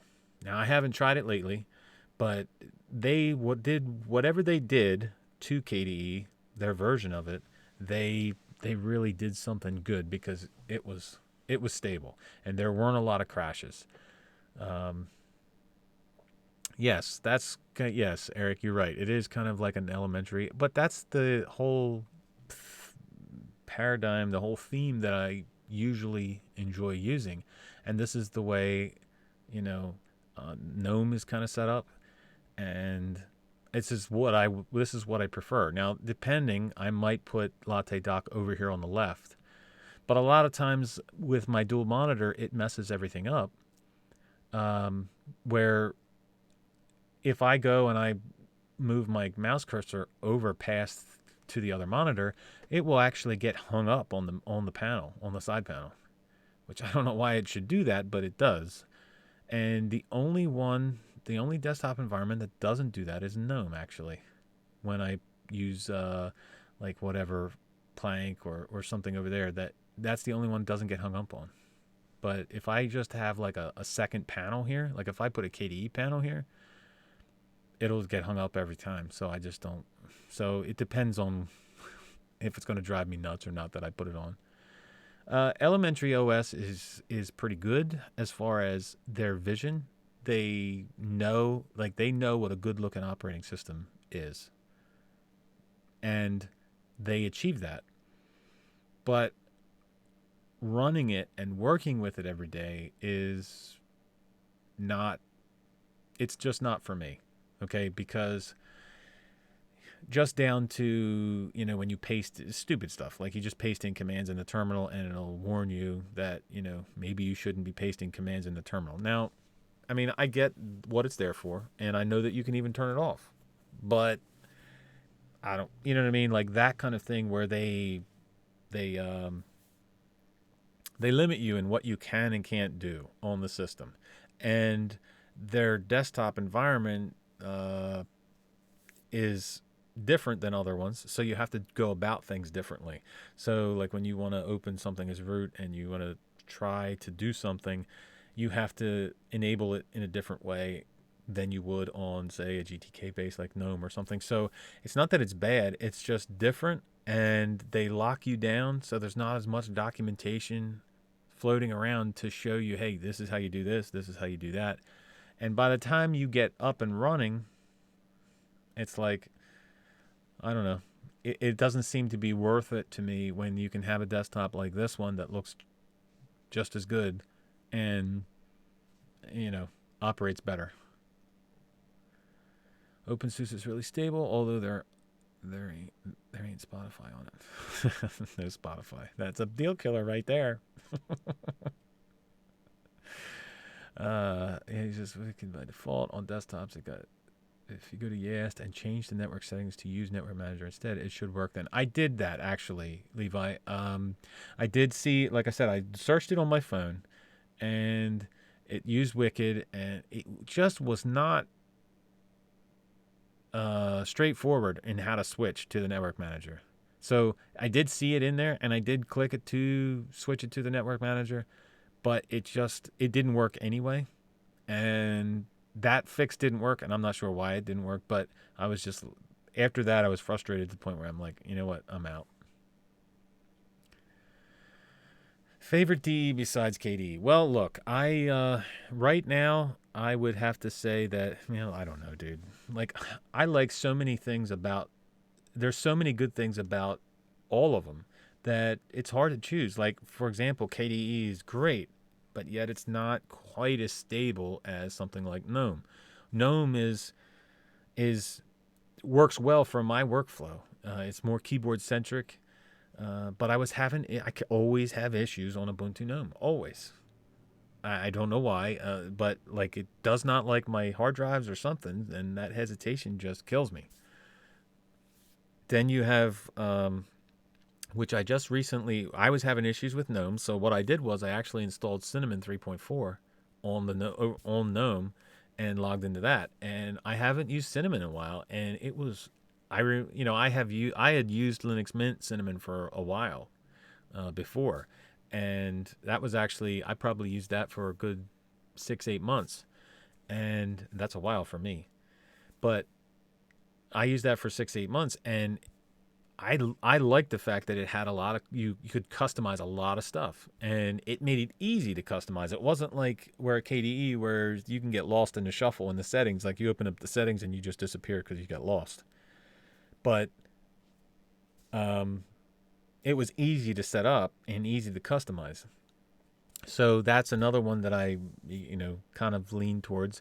But I'll tell you what, I installed Ubuntu Budgie, and it was fantastic. I mean, now looking at this with the issues that I'm having with the system settings and stuff crashing, I'm kind of like torn. Maybe I should have installed Budgie, because when I installed that, everything just worked. All the themes applied across the board. The only thing that I really didn't care for with Budgie was the menu, and it's only got one choice. It's only got one option. Can't sort the folders or the applications. You can't. It's a pretty locked down menu. Other than that, it worked flawless, and it had so many defaults that I would choose. Like it was almost like it was set up for me out of the box, and I didn't have to do anything. So, you can install it on Arch though. Eric, you're talking about Vegan. Okay. So, your thoughts on Solus? Well, Ski goes along with the whole Ubuntu Budgie. Solus works fabulous. And I did not have one problem with Solus. Extremely fast. The only thing that keeps me from Solus is the software. Not being able to easily install any software I want to. So obviously you don't have the AUR, so you can't do it that way, and you don't have the availability of all the software for people making it for like Ubuntu. So I know that there's other ways like Flatpaks, and you could build it yourself, I guess, if you're that inclined to. But for me, if I do a lot of testing, a lot of downloading of different things to try out, and I'll be working on videos, and I'll say, well, I'll need this for this, and I need it right now. Well, if I'm on Solus, I can't install that. So, and I know there's ways around it, but that's the deal killer for me. Once Flatpaks, Snaps, whatever way they go with it, once they get so involved that they're mainstream and they're everywhere, Solus may be a viable option, but for me right now, it's not. I don't think, Eric, I have ever installed LXDE. So I can't tell you if it's the worst one or not. I just have never installed it. Well, Vegan, I could not get KDE Manjaro installed. So that was one of those ones. That was one of the ones that I could not get installed no matter what I did. So, All right. So again, this is a beautiful theme. The only thing that you have to worry about with the diamond theme is depending on your wallpaper. If you have a busy background wallpaper, this is going to be really hard to see the stuff behind it. If you have like a semi-clear background like this sky, it looks perfect. It looks beautiful, but you got to make sure you have the right wallpaper in it. So see, there's my PIA. Yeah. Anyway, private internet access, best VPN out there. And I have pretty much tried them all. And I just listened to the Bad Voltage podcast, and they had a whole segment on VPNs. And there was a couple brought up, and private internet access was one of them. I've been with them for like 2 years now. And I love the fact that they are vocal in the community about privacy. I love the fact that no matter what, there have been issues in the past where government agencies have tried to get information from them and can't. I love their log policy, and I love the fact that their GUI program works on Linux. Now, VPN Express was, or ExpressVPN was brought up by John O'Bacon, and I tried it, ExpressVPN, but their client is a command line client, number one, which I'm not too keen on, and number two, it has to, or it did when I tried it, it has to stay open. So it does, you can't minimize it to the, it's always in your open windows in order for you to have a connection. So I have my VPN on 99% of the time, 100% of the time, really. So I don't want an open window for the VPN. Just to have the VPN, I want to be able to minimize it or have it in the system tray. And that's not an option, or wasn't when I checked out ExpressVPN. There's another one, AirVPN, that has a Linux client, and that also is a decent, I think it's a Qt based app, but it is another one that cannot be, you can't close it, like you can't minimize it. It just has to stay open all the time. And I don't get that. I don't understand that. It seems like a no-brainer to me to have it be minimized to the system tray, because you surely don't want to see this open all the time. But there is no better Linux client than private internet access. And like I said, I've tried them all. Some of them, you can set them up through OpenVPN, but I prefer to use the GUI program because you can set the encryption level easily. You can put on the kill switch. There's all kinds of features in private internet access that in the GUI program that you can't, or you can maybe do it through OpenVPN, but it's so much easier to do it through the client. All right, so again, we'll have to go up here and change my system settings around, because now that we re-added it, some of this stuff is going to be back. And Bluetooth, no. Battery brightness, no, I'll just hide it. Printers, I don't want. KDE Connect. So here are my entries that I'm going to show. I'll just leave that on auto shown. Clipboard we want hidden. Device notifier on auto hidden, and networks I want hidden. So we're going to apply that, and that pretty much pushes the thing down to nothing. And then we're going to lock the oh, we can't lock it on there, can we? No, we can't. We don't have to lock it on there, I should say. We don't have to lock it on Latte setting. So right now, both these panels are Latte dock. I'm not running any of the default KDE panels. Yeah, John, it is. And I've went round and round, and I've tried to get it to work for Arch, and it's just not going to. And private internet, I've actually went to their forums and tried to get a hold of their tech support, and pretty much they're not interested in trying to make it work for every Linux out there, and that includes Arch. Now, there was one post that said, hey, I got the work on Manjaro, I got this, but I've tried it 100 times and have never been able to get it to work. And actually, I tried to get it to work on Solus, and I just could not get it to work. There are certain dependencies that it needs that Solus doesn't have, and there are equivalents that you can install on Solus, but basically it requires older pieces, back ends, where Solus has the newer stuff, and it just isn't working properly. So it would come up, but it would never connect. I just couldn't get it working in Arch or Solus. So that's another reason why I'm not using Solus. Well, I mean, I'm not trying to go for the GNOME look, but that's the look that I like. This right here is pretty much how I would run my desktop regardless. But I am going to change this icon,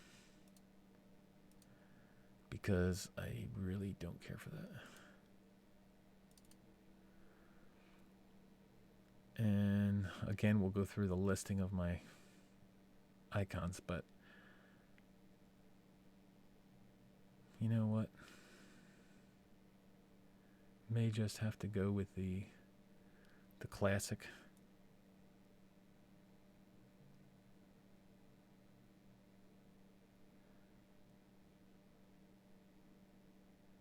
These are just icons that I have saved over the years. Every time I find a decent icon, I will just grab it and save it in a folder. And yeah, we'll go with that one.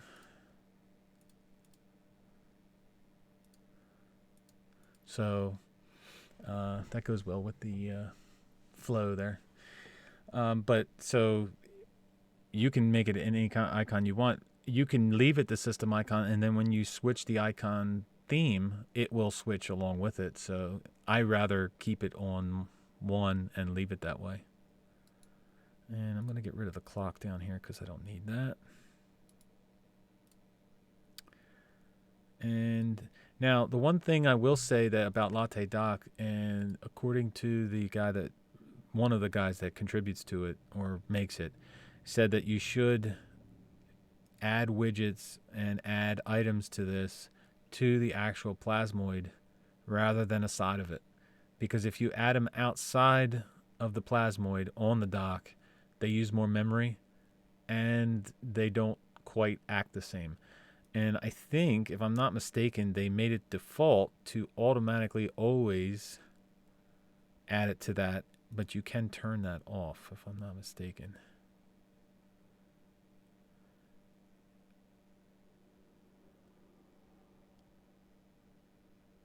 Can't remember where it is, but there is a spot to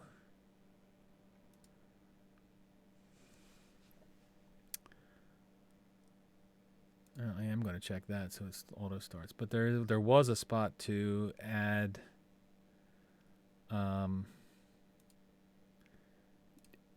add things outside of this launcher, but you really don't want to do that.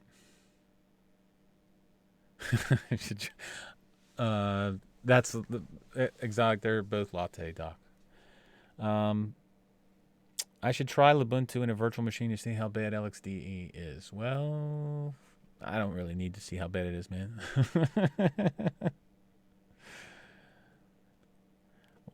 It's for moving it to the left side. What is the problem? Is you can't, or like all you really have to do is come in here and move it over to the left, and it comes over to the left. So I don't know, maybe it's not working for you. That option's not working for you, or what's going on, Wayne?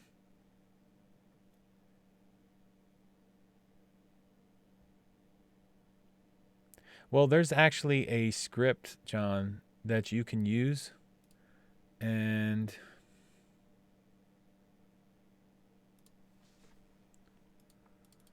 where is it? And it will, where, well, let's just go to GitHub. There is a script that will install it in the network manager for you, and it has different distributions on it. I just got to find it. I will know it when I see it.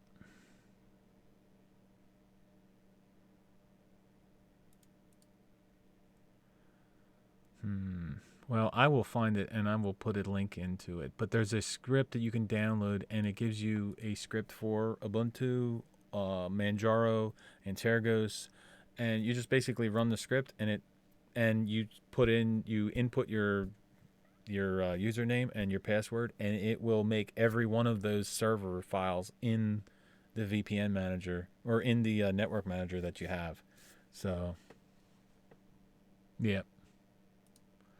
That script is a lifesaver, let me tell you, because adding them manually is terrible. All right, so what else do we got to do here? I don't think we got to do a whole lot of anything else. I already have my custom icon. So if you want to change an icon for a different, to make it different, like I made this computer folder. And this houses like all of my stuff that I want to save that relates to computers.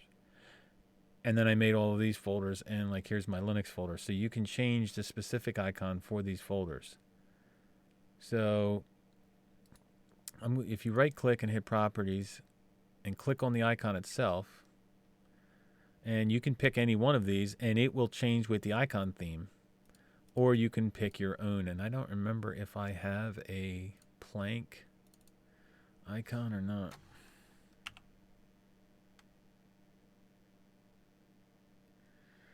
I don't always remember what I save and what I don't save. So no, I don't have a plank icon. Oh yeah, I do. Look at that. It was right in front of me.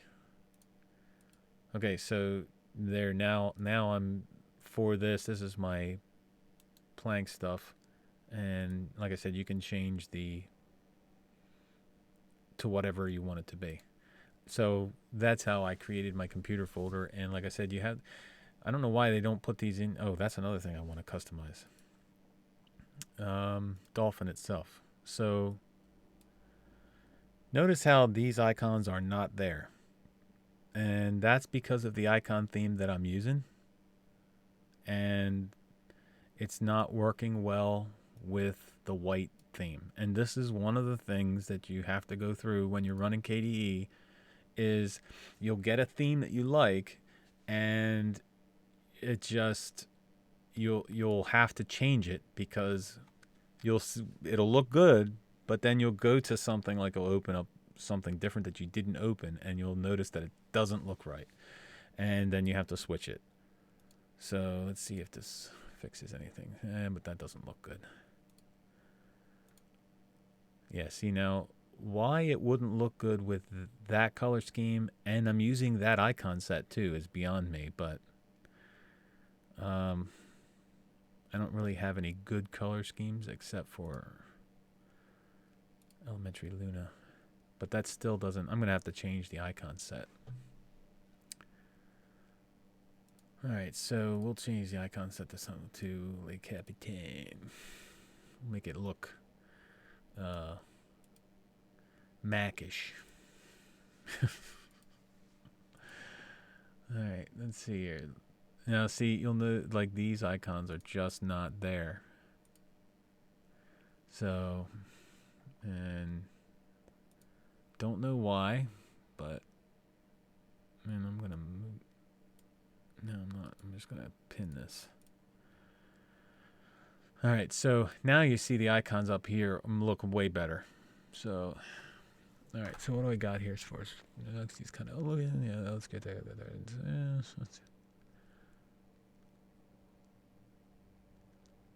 How light and peppy is KDE Neon versus Ubuntu with Unity? Well, to be honest with you, I only recently, okay, right before they made the announcement that they were switching from Unity to GNOME is when I actually, the first time I installed Unity since when I first came to Linux.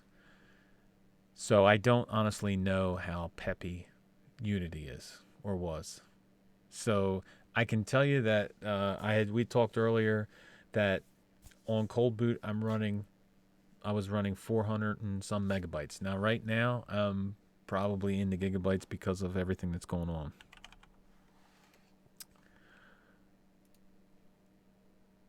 Yep, 4.4 gigabytes right now. But when I did a cold boot, was running at 400 and some megabytes. And even with that, I'm still extremely fast. So I'm not feeling any of it.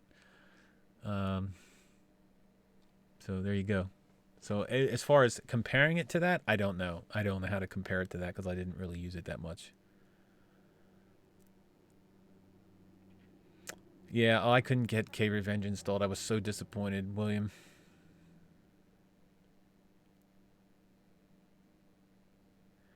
Yeah, Enlightenment. I don't think I've ever tried Enlightenment either.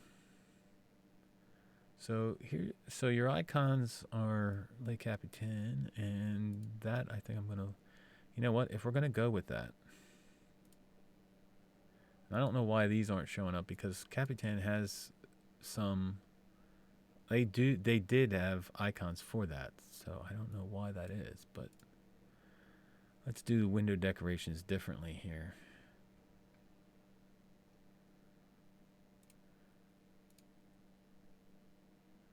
No, it's not gonna work.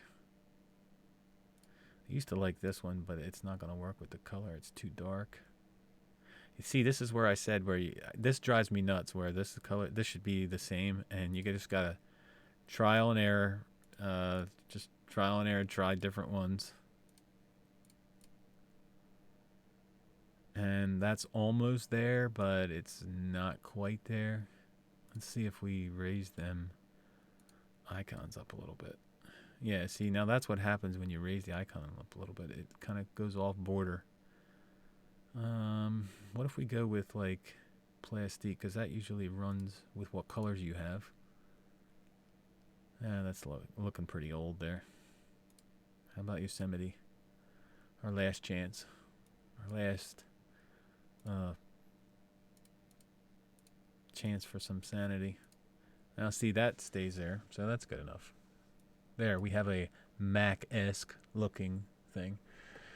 All right, so what do we got here? Can you customize the Latte dock background color and the clock font size? Well, let's look at that. So here is the appearance, and you can import and export once you get everything set up. The background, I don't think you can unshow. That's what I wanted to do. That's what I wanted to do. See how the thing's gone now? See how it's gone and it's completely transparent? That's what I wanted to do. I'm sorry I'm getting off topic of what you wanted, but I want to unshow the background, and now you have a completely transparent panel, which is absolutely awesome. Okay, so can you change the font size? Getting back on track. I'm doing good, Smeek. How are you? Let's see here. Can you change the font size? I don't think that you can. I think it goes by the applet size. So whatever applet size you have, it goes along with however big you make it. So, by default, it comes at 64 pixels, I think, and that's like way too big, man. So I put it down to 32. So in reality, you can't change it by itself, but you can raise it and lower it by changing the app size.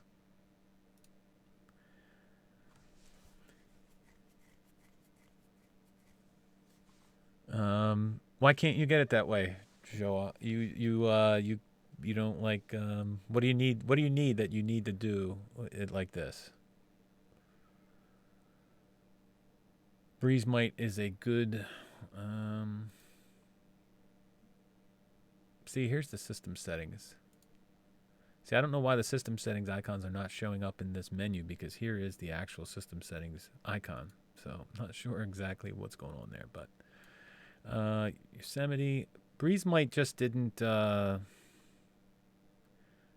work, dude.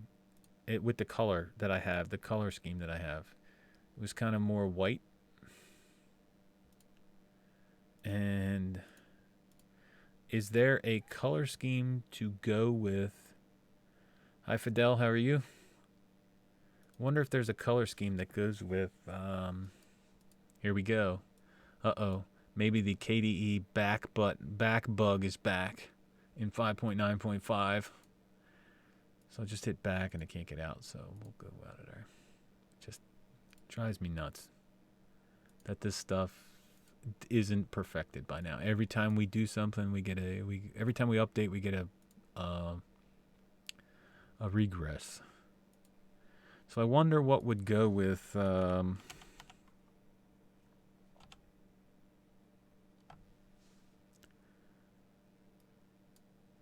Let's see, Breeze White for Plasma, Breeze Sue, Breeze Red.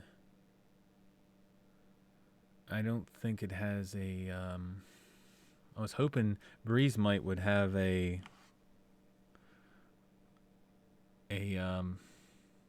color scheme. so it would match the border, because that's one thing that just drives me up a wall.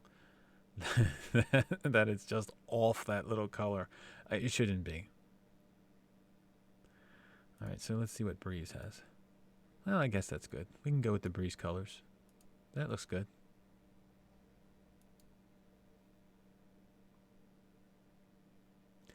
A small Linux gathering, huh? Wow, dude. That's awesome. You should do like you should like record it.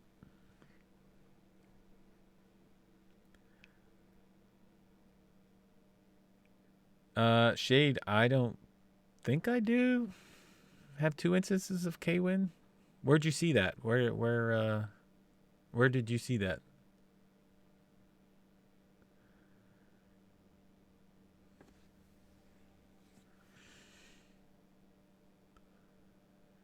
It's the small things in the looks. Dark panel, arc darker theme, new mixed circle icon theme. Something's always missing. So many options, but still can't fix it. Yeah, you're right, and that's what's been driving me nuts. And this is where, like I said, you come into the settings. Case discard. Well, let's go look at it, Shade. I should install your menu is what I should install.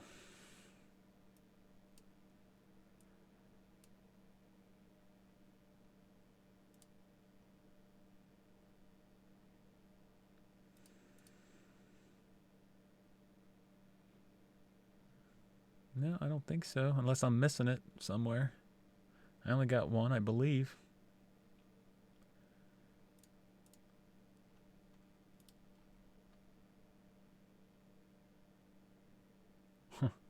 Okay.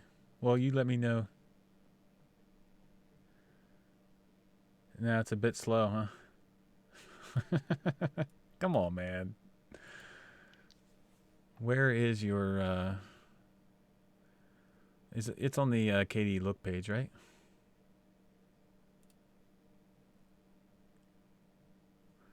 What the heck happened there? Oh. Oh, that's one of the features of Latte Dock is when you have open windows here, it actually brings up the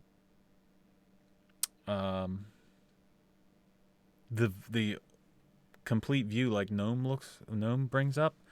I don't know why, but it does. It's a feature of it, and it's actually pretty nice.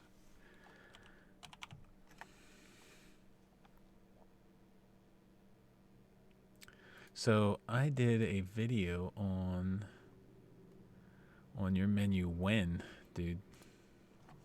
A long time ago?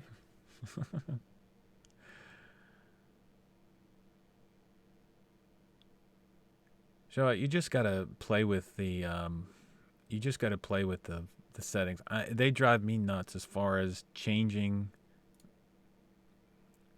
them and trying to fit this one and make this theme work. But like I showed you there, and I know I'm getting off track, but I showed you there where the icons didn't match the theme, so we changed the window border, but then the window border didn't match the colors, and you just gotta play with it and play with it and play with it until you get the right ones that match each other. And then once you do, this looks great. But you just gotta continually play with it. All right, where is your menu at?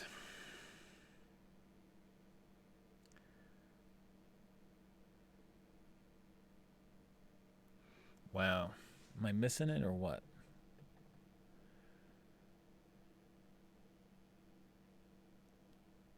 Maybe it's on the next page. So what do you mean by the fact that it's slow?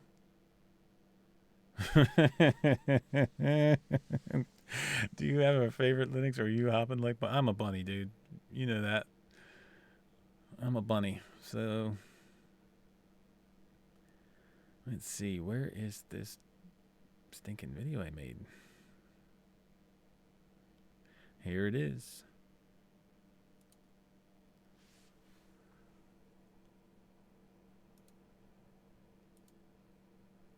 And I don't think I actually have desktop sound on because of my sound settings here, but yep, there it is. Okay, so when did I make that? That was back in November. So let's go see here.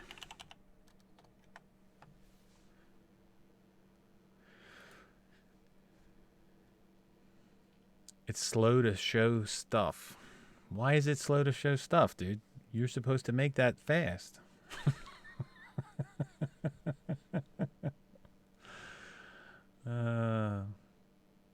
So, Shade, what's the best way to install it? Through here? I mean, is it okay if we install it this way? But I think I'm going to need, and this is one thing, and I'm probably going to do this just purposely, but so it couldn't find any application or handler for this. So when you go to KDE Look and you go to the Files section, clicking these links will allow you to download it. Clicking this will allow you to install it. And you used to have to install JD something girl or something like that, but they now use the OCS.url extension. So in order to install it. So you need to install this before you can actually hit the install button. So there you go. All right, so 1604. We are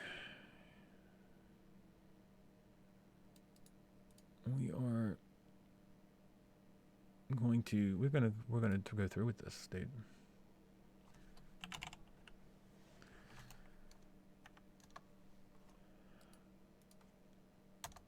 Don't know if I have these already installed. Oh yeah, they are. And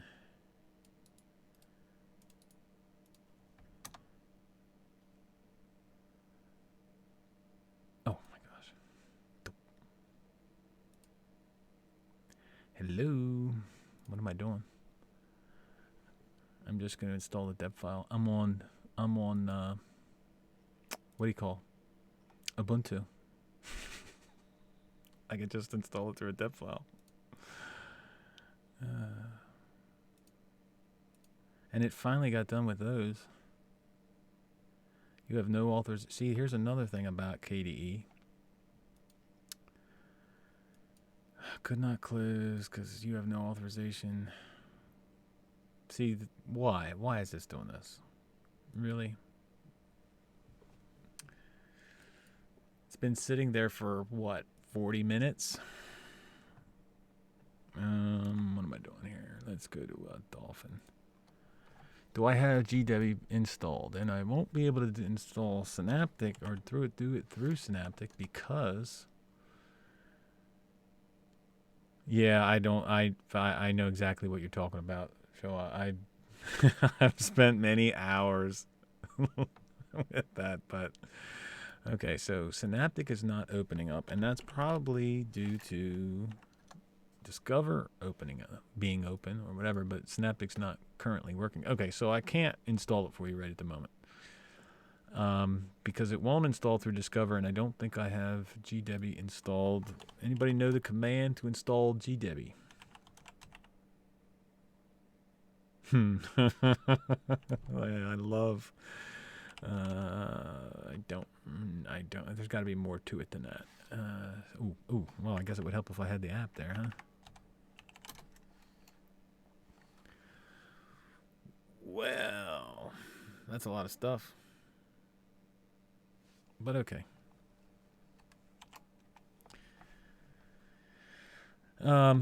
So we'll install that, and maybe I still can show you. David, what's going on, man?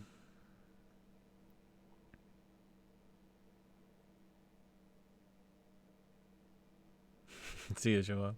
It'll be posted tomorrow. I don't usually delete the live streams, so. All right, so where did my thing go?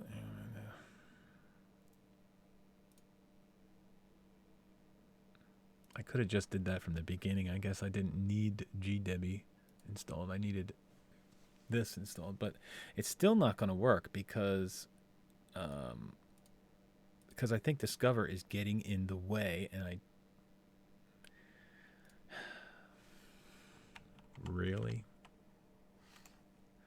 Where's HTAP when you need it?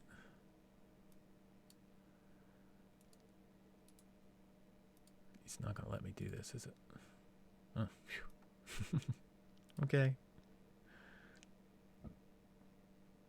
I just installed Arch and OpenBox. Total system up with 85 megabytes. Are you bragging, David? I wonder if GW is in here.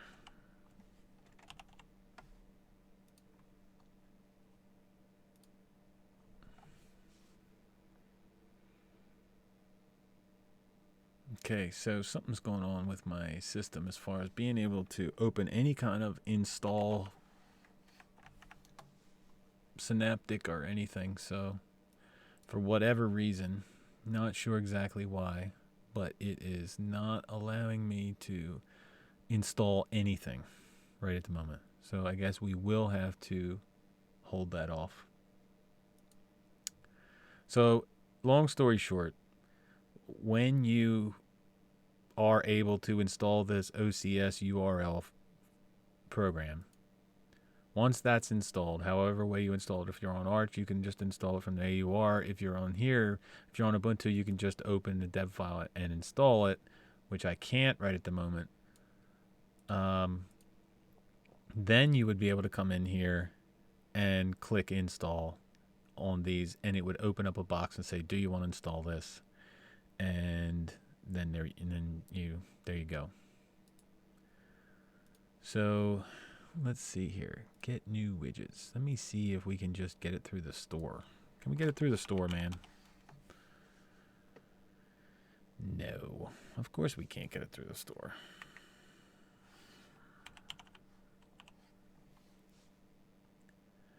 Now, Doc. Another fabulous. Ooh, 5.8.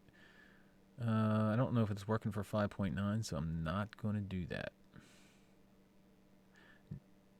Smooth Doc.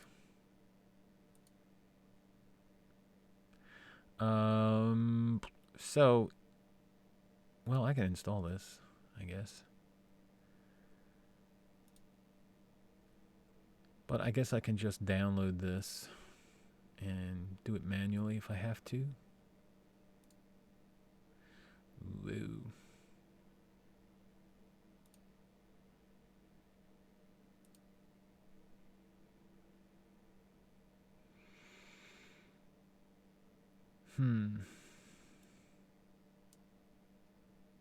I'm so used to GNOME now that everything's sorted differently. I thought there was a way to install it from a file.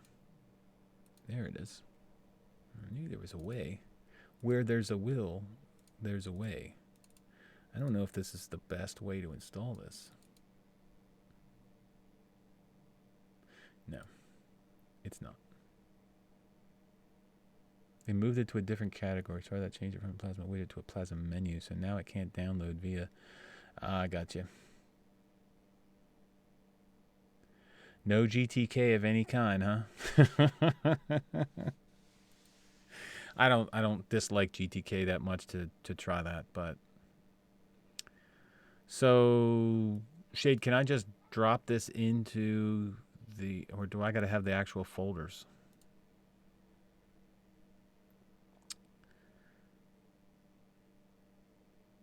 Yeah, but this is a zip file. But it is a Plasmoid extension, so it should be able to be installed by the widget, but it's not letting me for some reason. Oh well, we'll have to wait for the one of the best menus out there.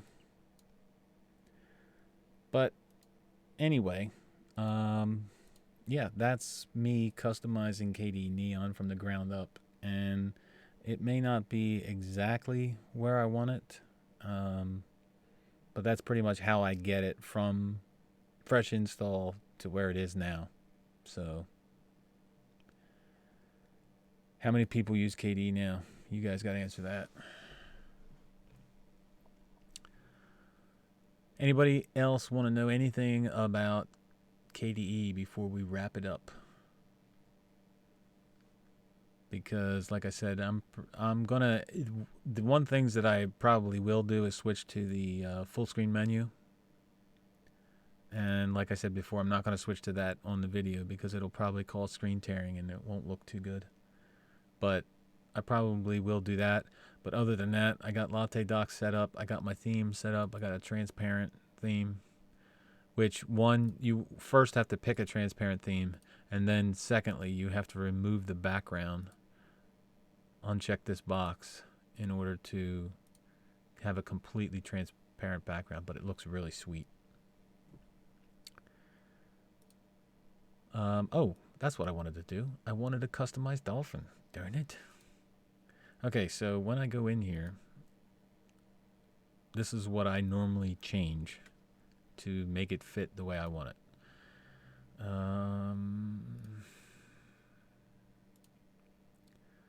I check the copy to services. Now, it drives me nuts. I can't have my open as root anymore, but it almost makes me want to uninstall KDE. Just saying. So anyone know how they do KDE themes? KDE themes seems to me more difficult than most GTK themes to do anyway, to make and create. And I am going to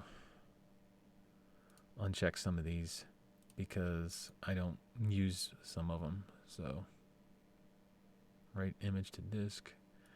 All right, trash and general. So remember properties, natural sorting, use tab for switching previews. I don't want the previews on folders. And the reason that I don't want previews on folders is because if you notice when you do that, one, I lose my icon, and if there's any image file in there,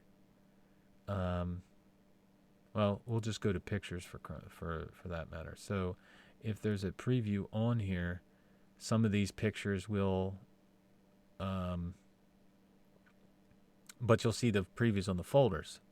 So you don't want that. I don't want that. So I click apply on that. So it keeps my folders and it keeps the icons that I change it to, but keeps the previews on the actual files. So when I come back out here, you'll notice that there's no more preview on this folder. So I don't lose my icon, but if there happens to be a picture in this folder, it will show it.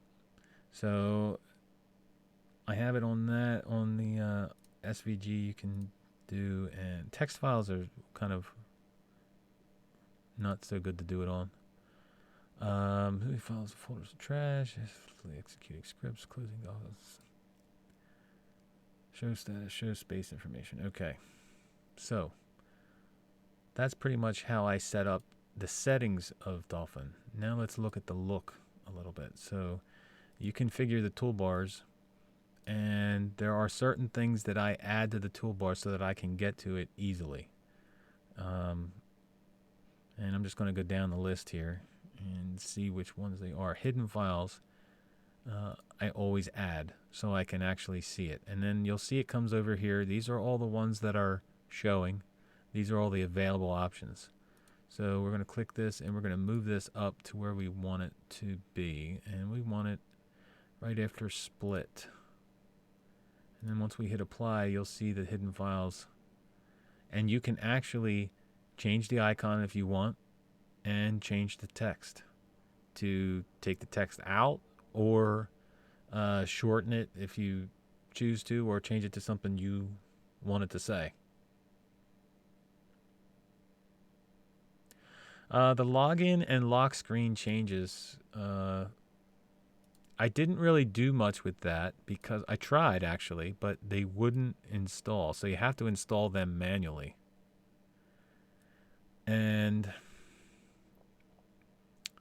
so let's see, where are we at? Startup and shutdown. So the login screen, you can hit get new theme, but when you go to install these, and you'll see these two show that they're installed, but they're nowhere to be found. Now, I don't know if that's something, a new issue or what, but I did the last time I had, well, actually on my KDE Neon install that I have on my other drive, I installed this diamond theme, and that's what I'm using as the login screen. And I installed it through here, so I don't know why it's not actually showing up in here. I don't really care for this login screen, but you can, and I'm not sure if you have to install it to... Oh, I can't do that because I'm out. And then that, so I'm not sure if you have to install it to the actual SDDM folder, or if it's somewhere in... No, it wouldn't be in there. You may... Oh, here it is. I don't know if you have to actually create the folder. Normally, when you add a theme, it will create the folder for you. And I don't know if there's a specific folder that goes in there to add it manually, or if you have to put it in the root area of your system. So I couldn't actually install a login screen theme. So the lock screen, we changed the wallpaper for. And where is the lock screen at? I don't remember where they put it. Oh, yeah, there.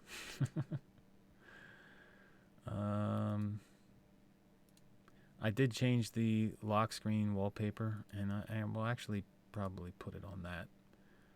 I'm on my regular wallpaper, and so you can change it to whatever you want, and you can change the settings. But as far as the login screen, it wasn't working for me as far as changing it. Okay, back to Dolphin.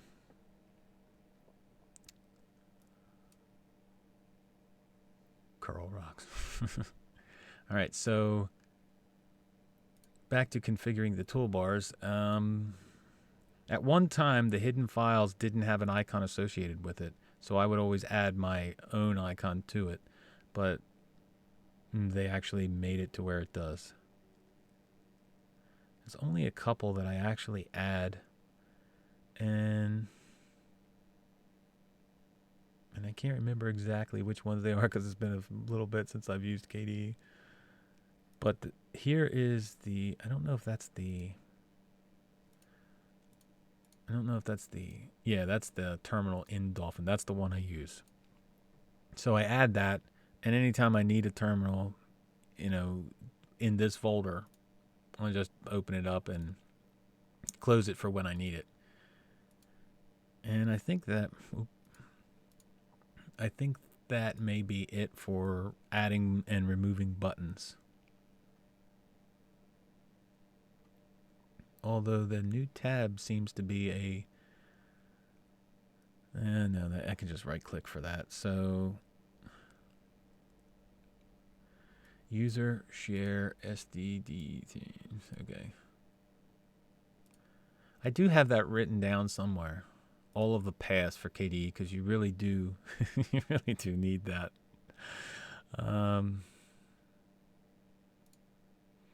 Yeah.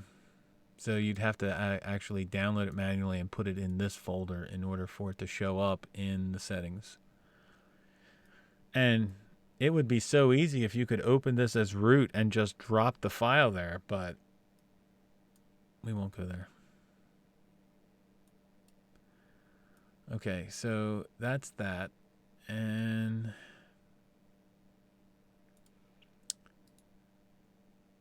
we're going to unlock the panels. And no, I don't want to unlock the panels.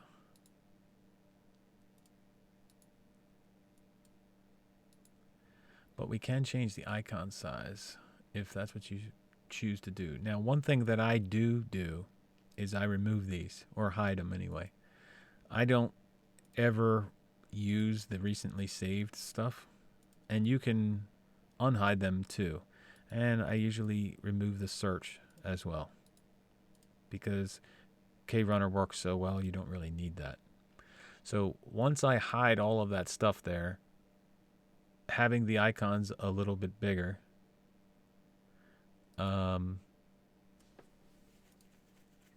actually plays well into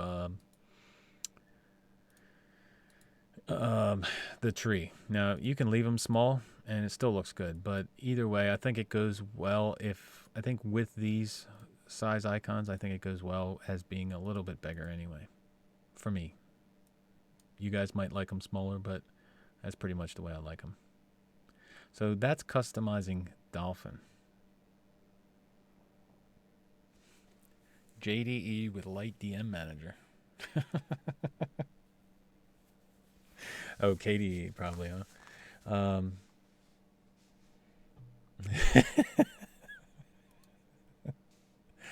Yeah, it's the new uh, desktop environment sweeping the nation. So what else can I customize here that maybe somebody would be interested in?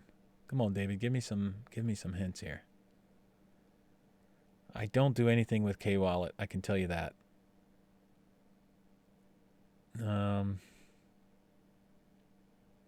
Synaptic won't open up right at the moment, so I can't do anything with that. I did install LibreOffice Writer and Calc, so I installed Kdenlive. A lot of this stuff I installed because Neon comes as a vanilla type system. And I install SM Player because VLC doesn't always cut it for me anymore. So GIMP, WinView, Ocular, Development. I think that's pretty much it as far as customizing. The rest is setting up your specific programs and the features that you like, and like Firefox and Chrome. And I mean, that's why I use Chrome, is for the sync option, that I can just sign in and it syncs all my stuff. So, well, you know, David, SDDM works great, I guess, but it doesn't have the options anymore. Well, it doesn't have a lot of themes or anything to go with it to customize it too much, but it seems to work pretty good. So it can be a very beautiful login manager as far as like the login screen itself, and that it's, I mean, if it's themed right, it can look really, really good. There's certain distributions out there, and I think Chakra, I installed Chakra yesterday on another drive, and their login manager, their theme for they had it was beautiful. So, can activities be set to the desktop cube? Well, I don't know for sure because I don't use the cube. I'm sorry. I don't use either. I don't use where is activities under? I don't use activities. So I don't really get into setting it up or seeing what it can work with. I don't know if you can set it up to the cube or not. I never got a whole lot out of the cube. Like I got it. I tried for a while to get it working in different desktop environments, like through Compiz and through Kwin and stuff.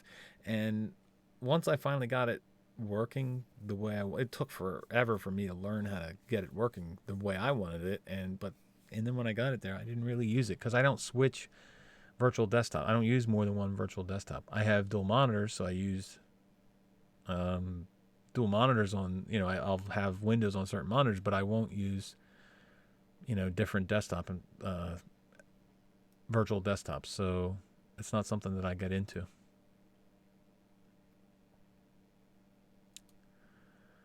Well, I will post this video, or not post it. It will be posted. I will let this video up so you guys can, you know, look at the first part of it from when we started. But it looks pretty darn good compared to when we started. That's all I can say. And again, KDE and I have such a love-hate relationship. I don't know if I'm going to be able to stay on it or not. There's just certain issues. Like I said, you know, Synaptic's not opening up now. System settings kept giving me some goofy artifacts, and I don't know. I love Latte Dock. I love the way it looks. I love KDE as far, but it really drives me nuts about that open as root. So I may be just on here for a little while. I'm not sure. Other than that, that's pretty much it, guys. I mean, like I said, unless you have something that you want to specifically know about, Say it in the comments now or forever hold your peace.